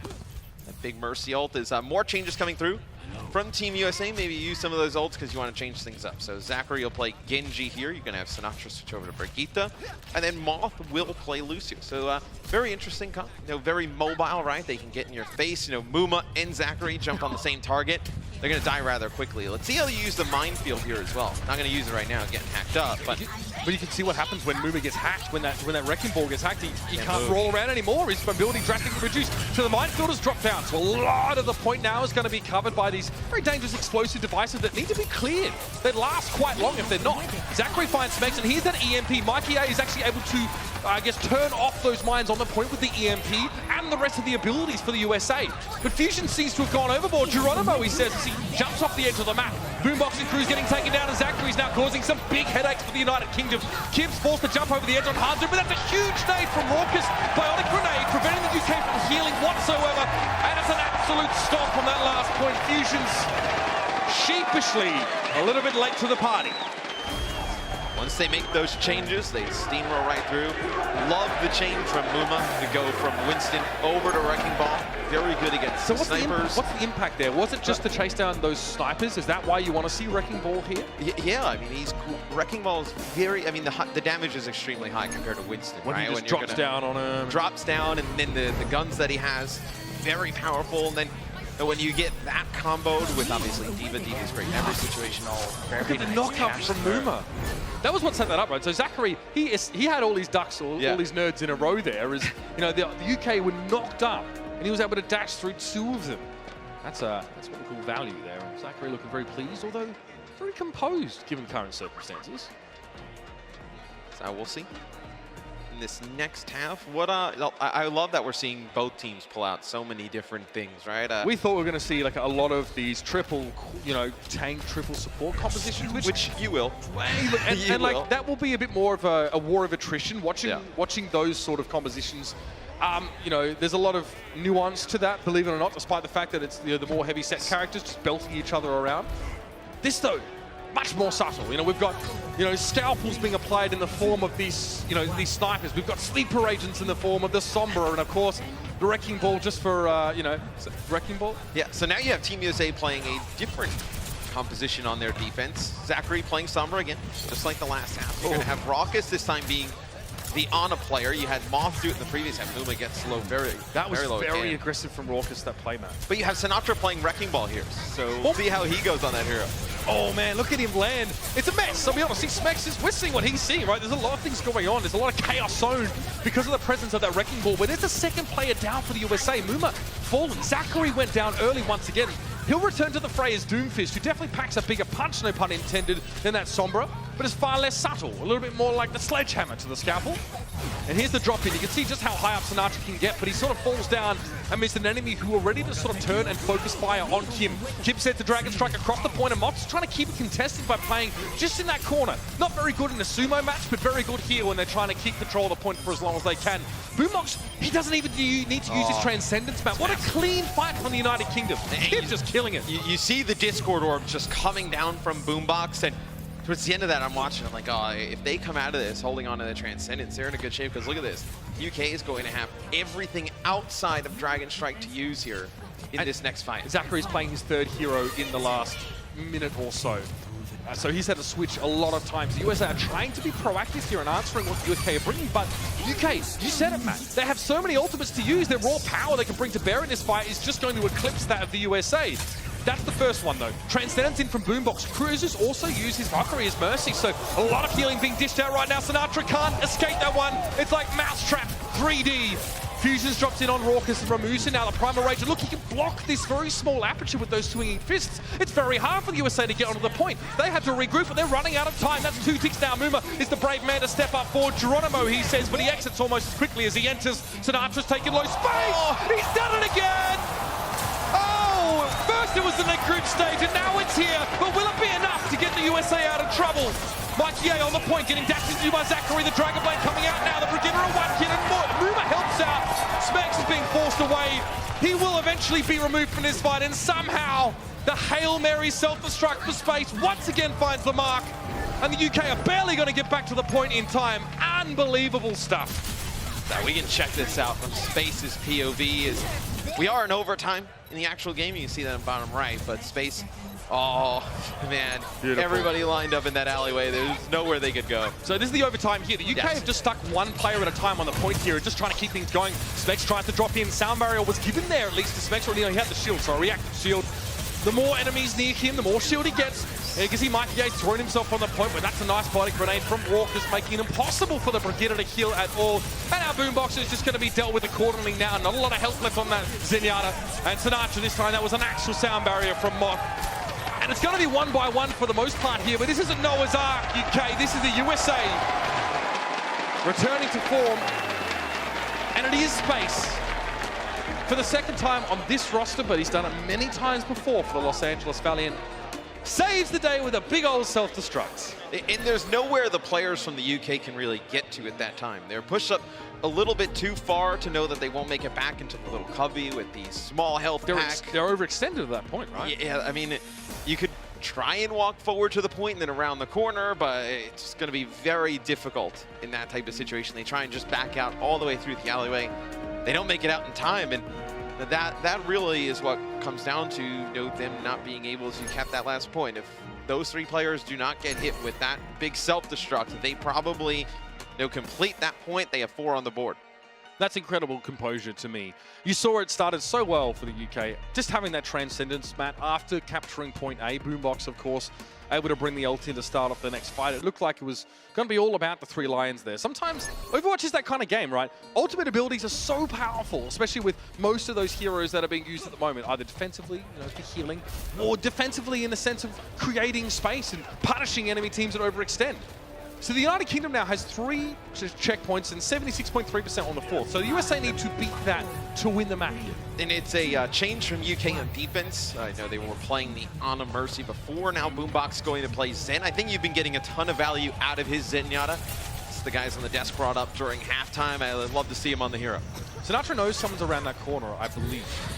He may have seen Fusion's just a hint of him, but he doesn't want to commit to this fight because he was so low. You can see that Kib is actually, shooting those arrows in and making it a little bit difficult for him to hang around, but no, Fusion is caught out, and the plan from the United Kingdom to play with that Winston entrenched in a forward position may not work out here. Kib, though, getting rid of Sinatra is big. Zachary, if he has time on this point, though, enough time to find these shots, he could be in deep trouble. Off-screen, Mikey A has just removed Moth, though.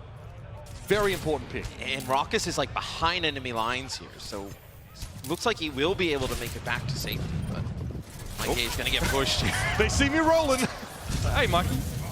Although Moomba just really comes in for the fist bump, and he doesn't actually commit to trying to remove this Widow. Notice the bubble being thrown over the top of Mikey. So Fusion's there, putting him in the cone of silence to protect him from longer range projectiles. But it's going to be tough here. United Kingdom being forced back into the small room. Zachary had a great position, but Fusion's dropped in on him. It looks like the USA, are taking this one quite slow. That nano boost, though, that might be the starter's pistols. Moomba's now starting to get a little bit more aggressive. Yeah, they're going to get nothing out of the Dragon Strike. Doesn't really separate the players off as well, as the USA has not made any progress taking this point, Mitch. They're not getting any kills. No, UK is able to hold on in a lot of these fights. Now, the Team USA, 2 minutes, 30 seconds on the clock. Still a ton of time here. Cruz and Boombox, both with support ults. See if Sinatra can make a difference. Get behind enemy lines. You have no support ults on your own. So Moth will switch off Mercy, go over to Lucio, and you're going to have Sinatra go back to the Wrecking Ball. So Wrecking Ball obviously extremely good against the snipers, like we mentioned earlier.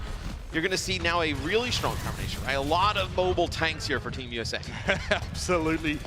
Again, it's about finding those kills. We saw them, USA had a lot of space control, right? They were moving around, they were rolling, it was all fine, but they weren't finding those kills. Mikey surely has got to go down here. Sinatra trying to chase him, but he can't quite find him.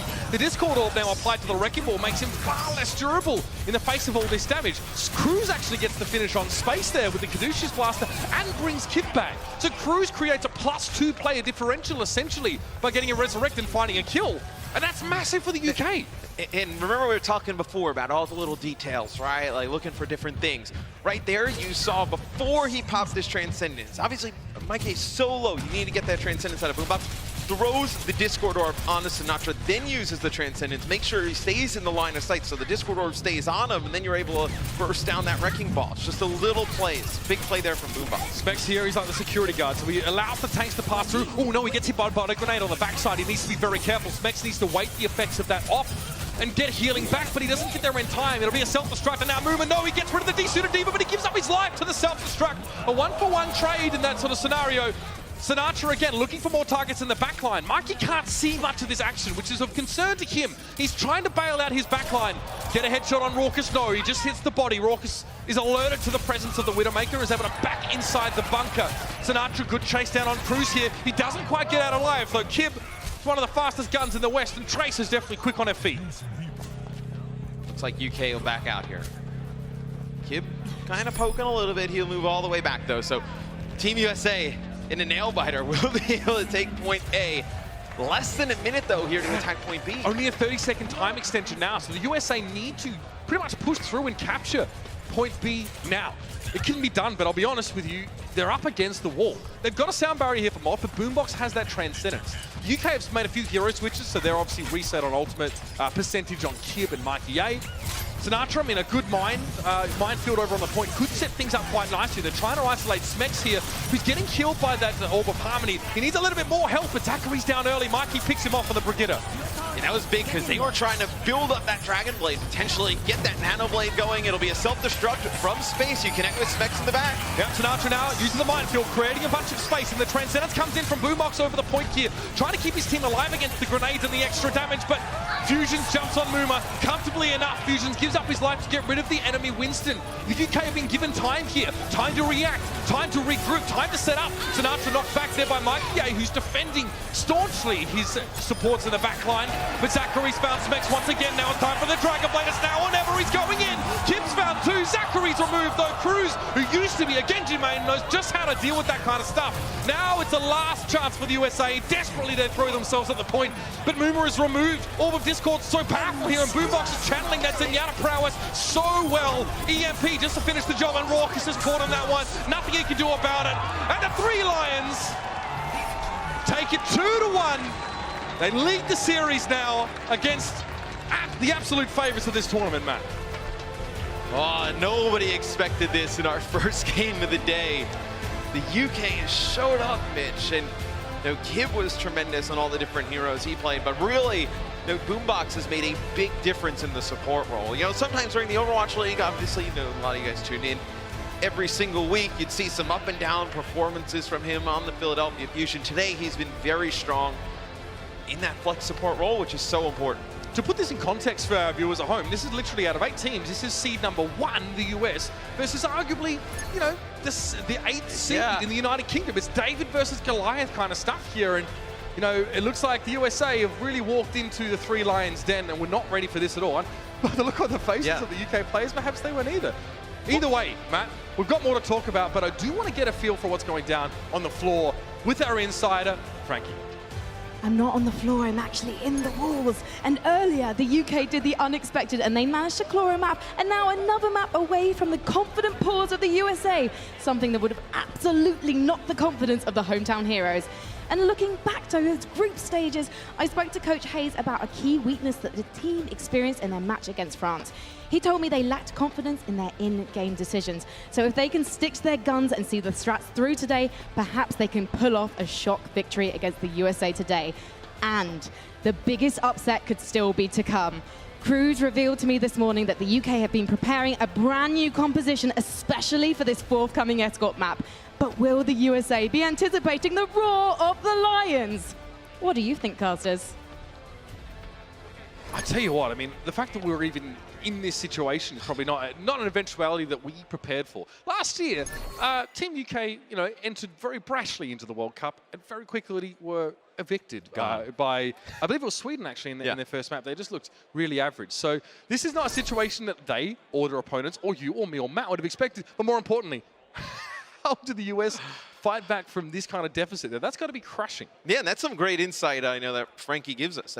She was telling me in the back earlier today as well that like the UK, they were planning, for this 4th map. They're like, if we can get to the 4th map, they feel really good. And then she was, obviously doing the inside role. Well, you guys realize you need to win 1 map before that to get to the 4th map. They probably didn't expect to be up 2-1 going into that, but we'll see what they have planned here, because whatever their strategies and coaching adjustments that Hayes has come in with have worked, maybe they ditched the plan that they had, because hey, we found something that it's really making Team USA think a little bit, change up some of the stuff that they want to do originally, or use those pre-planned strats they came in with. Is this where the USA exit the Overwatch League, Overwatch World Cup? I mean, crazy to think that, but it may well be here. Route 66 is going to be our 4th map of the series. Now, if the US can claim this map, then they'll be able to push it to a tiebreaker. But let's not get too ahead of ourselves. Perhaps those of you at home not familiar with how Escort map types work, so for that, of course, we have a breakdown for you. This is Escort. 2 teams face off as either defenders or attackers. This is the payload. The attacking team has a limited amount of time to escort the payload along a set path containing 3 checkpoints. The payload only moves forward when an attacker stands near it. Defenders can delay the payload's movement by standing nearby at the same time. To get moving again, attackers must clear away the defenders by force. Every time the payload reaches a checkpoint, the attackers score 1 point and gain additional time on the clock. If even one attacker is near the payload when the clock runs out, the game enters overtime. This extends play indefinitely until the attackers are either cleared off the payload or they gain more time by reaching a checkpoint. The round ends when the payload reaches the destination or when time runs out. Teams switch sides each round. Whichever team scores the most points and escorts the payload farthest wins. And there you have it, ladies and gentlemen. That will lay out how our Escort map type is going to work. And as Frankie mentioned before, that's why I want those little tidbits of information. That's the juice. She mentioned to us they've been preparing something special. Now, sometimes in Overwatch, that something special can blow our minds and change the game for months, if not years. Sometimes it falls flat on its face in its very first showing and doesn't really look very good. Which one that will be here remains to be seen. We know that, you know, Hayes is a very seasoned coach, right? Like, this is not, you know, he's not clowning around with these boys, and I'm pretty sure the UK at no point in this series will be looking to sort of troll and just sort of have too much fun with it, because they weren't expected to win this match at all. No, and well, it's also, I mean, you come in as the underdog, you're not expected to win, you kind of play with a little bit of house money, so to speak, right? Absolutely. Nobody's expecting you to win, you can try some stuff. If it doesn't work, nobody expects us to win anyway. If it works, great, we win and we move on. I do wonder how much Bren has to do with this. Obviously, Bren would always pick the Shanghai Dragons during the Overwatch League. And how many times did they win? Not at all, but no, he had that USA bit plan, you know, kind of cursed on them a little bit. So who knows? It'll be looks like it's going to be quad tank here for Team USA on defense, as you'll have Zachary playing Roadhog. Okay, for the UK, you're going to have, okay, so this is interesting. You just have that Hanzo to check the inside of that car. You're going to play Zen Lucio. Okay, so they're just going to go, nothing really too special here from the UK. This looks fairly standard, right? Yep. I like this Zenyatta here for the United Kingdom. The USA are all about big, bulky heroes with large health pools, and that Discord Orb is going to be instrumental in cutting them down to size, obviously giving your team extra damage on that particular target. Now, moving a little bit low here, and these teams have actually swapped places essentially. The UK are trying to put the USA into like a, you know, a bit of a scenario where they can make a concave around them. That's the first pick. Muma going down, the Reinhardt being missing for the USA is very bad news indeed for them. And for me, the difference here in these compositions, Mitch, is, you know, the Brigitte for me is huge for the UK. Because with Team USA's comp, especially in this counter pick type of gameplay, right? Where, you know, it's kind of like rock, paper, scissors, so to speak. Like USA, they come out with quad tank. Right. Quad tank, Moira Lucio. Everybody needs to stay grouped up together. Where can the Brigitte get so much value is when players are clumped up, using the flail, getting rallies faster, keeping that healing over time going on the entire group. Plus, then you have the benefits of Boombox's Discord Orbs on Zenyatta, and that's where they're able to make something happen. No! Oh, Fusions, that's a massive earth shatter, and that might be a chance for the United Kingdom to continue to extend their momentum in this particular match. Raucus is forced to frantically dig deep in his pockets to find that Coalescence ultimate. Kip going down now with that rally was pretty nasty, but oh, Mikey, he didn't just do that, did he? He tries to go for the Graviton Surge, but cleverly Space eats that one up with the Defense Matrix. It may not matter here, Matt, as the United Kingdom are just barreling forward with such great pace, but still losing that ultimate here kind of sucks. Yeah, but he probably will build up to it pretty quick with how him and Sinatra have played thus far. You're going to have the Earth Shatter come down from Mumi. See Mikey there on the ground, but you're not going to have any follow-up. It's still the UK. Going to keep pushing this payload. This is unbelievable. Unreal. This is absolutely unreal. The United Kingdom in their group stage matches in Paris looked decent, but they still got crushed by France. And, you know, even Germany gave them some problems in that 3-1 victory. But here, they look completely different. Fusions, I mean, we talk about him maybe being the less aggressive counterpart to Christopher, obviously who he replaced now, but that Earthshatter was centimeter perfect. And I can't stress, how impressed I think the both of us were with Fusions when we watched UK the other day. Just his calling was so strong as see more Earthshatter coming down here. Fusions knocked down a few players, and UK continue to move this payload. So see what Team USA will answer back. They do need some massive changes. Raucus, now gonna live long there. So USA, the changes across the board. Zachary will play Pharah now. Sinatra will play Doomfist. Now you're going to have Muma playing Wrecking Ball. Wrecking Ball also effective against the tanks, right? You're getting around those players who are playing very close together, and you're able to get a lot of those shields. The USA have often said, we are the team that can break this triple tank, triple support composition. We can unwrap it. That's our sort of secret weapon. Well, they need to bring that to bear now, otherwise they are going to be out of a chance to prove themselves any further at this World Cup with so many expectations on them. Fusions takes a huge amount of damage. They're being knocked back into the wall, and he's forced into a charge, but it ends up in his demise. Sinatra again, charging the rocket punch, looking for another target when most of the fighting is occurring overhead. Sinatra tries to target Mikey Ye, who quickly gives himself a barrier. Sinatra gets bashed into by Kib now. With a Graviton Surge and Self-Destruct, that's going to claim space. He gets removed from the fight now. Zachary needs to do some serious work from the high ground here, but not all of these rockets are connecting, and the rest of his team, the boots on the ground for the USA, are being ripped apart. Yeah, and if you're Smex, you just got to fire some shots at Zachary in the sky, get that defense matrix up. It's really about winning this war on the ground, and then you see that then they change their focus. They look up towards the high ground.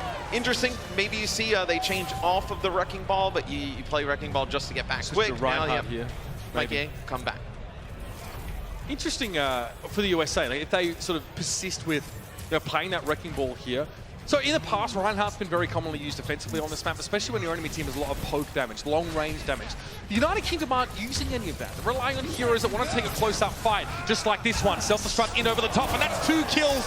Perfect stuff by Muma. He sets up that double kill by getting a big knock-up, obviously as he came down on that Wrecking Ball. This will force UK to back away completely. Yeah, you want to get aggressive here, your Team USA. Prevent them from coming out of the spawn. You want to keep Doomfist in these close areas, right? Able to get in, get out, get those quick insta-kills. Oh, he actually gets himself a nano boost, but is stunned up immediately now. Sinatra can use the Meteor Strike to get out of trouble, but he needs to get some damage done first. No, he has to pull the pin. He gets out with that Meteor Strike and now tries to bring it down. Nice turn of the shield there, though, by Fusions to shut down the radiating damage coming from Sinatra's entrance. Yes, Mex went down, but another beautiful Earthshatter from Fusions. Stunning work, and just as the USA try and turn their back and run away, they're all knocked to the ground, and this is what happens when you defend without a Reinhardt. Fusions does not have to worry about a shield to block those Earthshatters. Look, I mean, he's getting an Earthshatter about every minute, and he's knocking down, they're converting on the kills here, about 2 kills per Earthshatter. That's pretty massive. You don't usually see like a ton of kills off of the Earthshatter. A lot of times you use it into the opponent's shield. Fusion's doing a great job here on offense, and he's going to take Zachary out first. That's it. The double-decker fast from the UK doesn't stop. Kib forging ahead. Couple extra hits gave him that rally ultimate, and he used it straight away. So much durability on the UK. Mobility to boot, and now the Transcendental's being brought in by Boombox. It's just going to be space. Heads up on the payload. Mob trying to join, but he's Earthshatter before he can even get there. Now Zachary just trying to keep it contested, but he's sucked into a Graviton Surge. Fusions fights too. Self-Destruct. Sinatra can't get there. And that is an incredibly fast completion for Route 66 standards, Matt. 2+ minutes. I mean, at what point was UK not pushing the payload? I mean, for a little bit after they got point B, but... And I was a player a very long time ago. I've kind of been in the situation that Team USA is in, where you're kind of like this overwhelming favorite. You feel it, the other teams feel it, the crowd obviously is behind you, whatnot.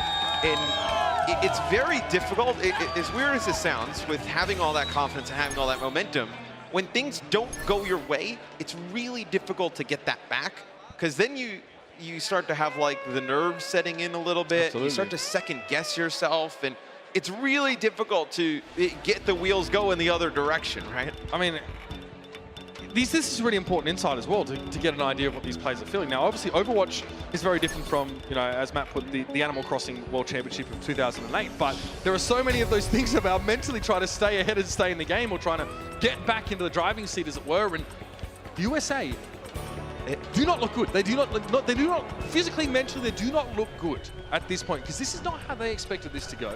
And now that spray after today's announcement has so much more significance. Love to see it. And it's even almost harder from the coaching role. You know, having coached previously, where you can see your players kind of like wavering a bit. You're like, guys, we practice this. We know what to do. We just need to go out and do it.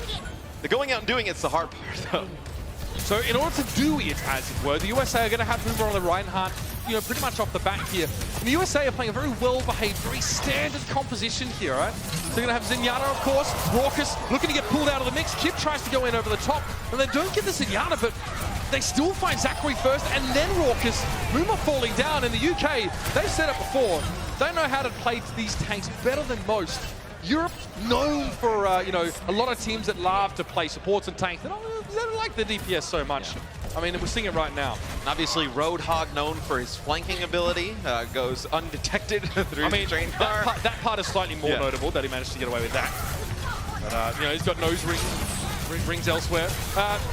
Kip, of course, now just trying to put pressure on Muma's shield. Roadhog takes a lot of damage, even at long range, but they've lost Mikey early in the fight. Kip, the Coalescence was a couple of seconds too late. So now they're going to make up the deficit here, and Kip's going to go for the whole hog, knocking back the entirety of the USA. But Raucus is going to provide that healing for them, of course, in the form of the Transcendence. Kip is knocked off course here. Sinatra very heavily charged up. He has the option to use the Graviton Surge here now, but it's unlikely that he bothers. No, don't need it during this fight. It's to be a one fight for Team USA. Team UK, they have to know they're behind in terms of getting that Graviton Surge. They have to be expecting it here.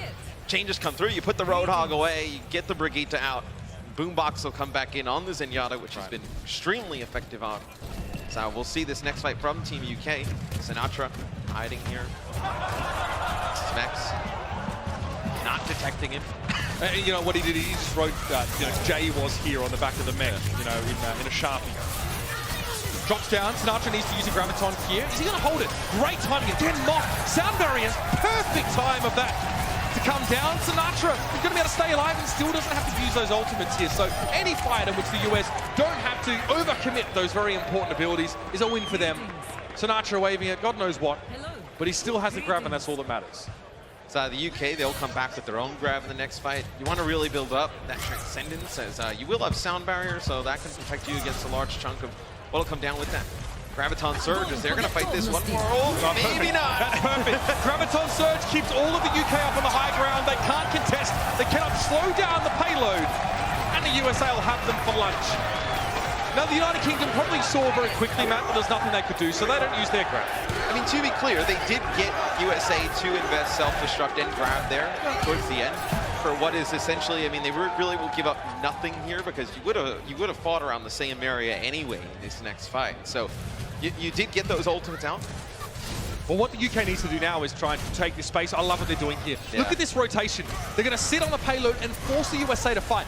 Force the USA to fight, knowing that the UK, they have more ultimates to spend. They are coming to this fight looking stronger. Nice little trick Muma used there with the Reinhardt. If you Earth Shatter and jump back twice, you can actually get out of the grab. It's maybe not intended right now, I'm not really sure, but Ryan, quite spry, even in his old age, still not able to escape the follow-up damage that was there. And the UK got to have exactly the fight they wanted. It's really smart. You mentioned the rotation, but the rotation is key, because you can't really get a lot of value with the grab if you're the UK. If everyone from Team USA is pushed up, they're on the high ground, right? How do you draw them back from that high ground? You just get on the payload. You just contest it. Don't allow it to move forward. So they rotate all the way around. They bring it to a fight where they're more comfortable on, right on the ground. No mobility. Fusions takes a big hit early, but now the Sound Barrier is going to come in and keep everyone just a bit more durable on the side of the UK to continue this fight. And this Earth Shatter, this will be an important ultimate. The UK have used a couple of ultimates here that hasn't actually resulted in too much. And with a Reinhardt, it's quite hard to hit a big shatter. Fusions doesn't really get the result he was looking for now, and Sinatra's very close to yet another Graviton Surge. Charge comes through. Boomer taken down by Specs, but Sinatra in the thick of things, finding multiple kills, very charged up, and Boombox thought he could get behind Sinatra and trick him, but he was ready. And if you're the UK team right now, you cannot start to get frantic, right? The payload's moving, the crowd's going crazy, right? Team USA is winning some fights. You have to always remember, look, you have a ton of time on the clock. You know, we see a lot of holds towards the end here on Route 66. If you're UK, you just need to talk about, just play this long game. Draw the clock down, draw the clock down. Even if they take point B, you want to put yourself in a position where there's only maybe 2 fights. You have, you know, a decent amount of ultimate economy, and then you can win it at the end. How did the UK win this fight without a Zenyatta ultimate? Without you probably don't. We'll see how this plays out, but be a grab with the self-destruct behind it. You do get Mumus. That's a big first pick. You can push off of this. The USA have to disengage. They can't actually continue this fight at all. Fusions needs to be a little bit careful that he doesn't overextend into something like this. Graviton, self-destruct over the top. That could be the nasty part. No, Fusions! It's like an umbrella. He puts the shield up and he defends the UK against what would have been certain doom. There would have been 4 kills at least there for space on the self-destruct, and that'll keep them in this one. What a big turnaround. Specs gets desuited. Fusion's a little bit low here. Needs to back up as quickly as he can, but he has an Earth Shatter. He just needs a good chance to use it. Here would not be the time. There is still a Reinhardt at large, but now Fusions gets a sound barrier. This is where you start to get your hands a little bit dirty, Matt. Looking for an opportunity to lay it down, and there it is! He finds the Earth Shatter. Even Rock is in the back line, and that will end the fight for the United Kingdom. And they're in a position now to win it all right here, right now. Yeah, and USA had used all of their ultimates up until that point. You just have the grab now, which they built up yet again. Mikey will have a grab here as well. So Boombox does have the Transcendence, so to counter Sinatra's grab. That's massive coming into this next fight. See how they decide to attack this. I think they're going to go, you know, a lot like how the UK went around this last time. Force this on the ground. Yeah, Sinatra forcing the UK to find it right here, but Boombox finds the pick. Both teams use Graviton Surge, but the USA are missing one of the biggest sources of damage. Boomer, big Earth Shadow throws down, but the Transcendence is there just in time. The UK are kept topped up. Both teams using all of their resources now because they know it's the final fight. Self-destruct goes in there. Space doesn't find any kills quite yet, and Boombox is pursuing Muma doggedly. Eventually he's ground down, but Zachary's found 2 on the Brigitte. He's looking for more. Sinatra comes in. He's found 1 as well. Now it's his time to shine. And the payload getting pushed ever closer in overtime. The USA managed to hang on. They're going to make a game of it. And now they're going to take it to the final stretch of Route 66. It is not pretty, but they extend their tournament. Didn't think we'd be saying that for Team USA here. The day's just started. But I will say though, UK, that is what I was talking about. They did complete what they needed to do. Ult's gone across the board for everybody. Hero changes just to make it back. You reset some ultimate economy. You can keep playing what you are already playing for UK here at the end, and you made them waste so much time. Oh, look at that. You see, Muma really wanted that Earth Shatter, but it was obvious. It was telegraphed. Fusions knew. Okay, my opposite number's really trying to knock us down right now. How about I show him how we do it better here in the UK? And that is so big. That is huge, not only because the United Kingdom win the fight, but they've done more damage in this fight, which means they're going to get that next wave of ultimates just that bit quicker, which puts the USA further behind the 8 ball. So what you look at here is, you know, Mikey is going to use this grab, right? You have Raucus with Transcendence. Do you invest it or do you save it? No, straight away he's going to use it. Space tried to eat up that Graviton Surge, but nothing doing. There it is, the shield pushed back, broken, Muma down. Specs with the self-destruct found not only the enemy Reinhardt, but also the Diva mech. 22 seconds left in the tournament life potentially for the United States of America, and they seem to have very little left in the tank. 2 support ults available here for the United Kingdom. Cruise and Boombox are ready. You play aggressive. You get both support ults. You're going to have Shatter. With the way Fusions has been nailing these Shatters, you get right up in their face. That's going to be Sinatra down, and you have this Shatter coming into play for Fusions. Let's see how he uses it. That's it. Fusions putting the hammer and Hammersmith, and now he's going to bring it down one more time, and there it is! If there was any time, it was right there! And the United Kingdom complete the upset we never thought we'd see. It's game one, and the USA are out of the Overwatch World Cup. And a perfect way to end it there. I feel like Fusions, you know, we talked about him as a leader, a vocal leader through this UK team. Comes up with another big Shatter at the end. Get this, 16 kills off of his Shatters here. 15 final blows as Reinhardt, pretty good. You expect a lot of final blows though when you're playing the Reinhardt in those close compositions. But what a stunning first game. That is something I think none of us expected. The United Kingdom race across the Atlantic to reclaim what is theirs, and the Union Jack will definitely be held aloft now. So much expectation on this USA roster, so much raw talent, superstars of today and tomorrow, both represented in that team. But at the end of the day, it wasn't enough. The UK, I mean, played this match through with an incredible sense of, insight to what they'd be expecting. They completely outplayed the USA. I need a breath of air. This is unbelievable. And we're back after a short break, ladies and gentlemen. Hold on to your hats. The Overwatch World Cup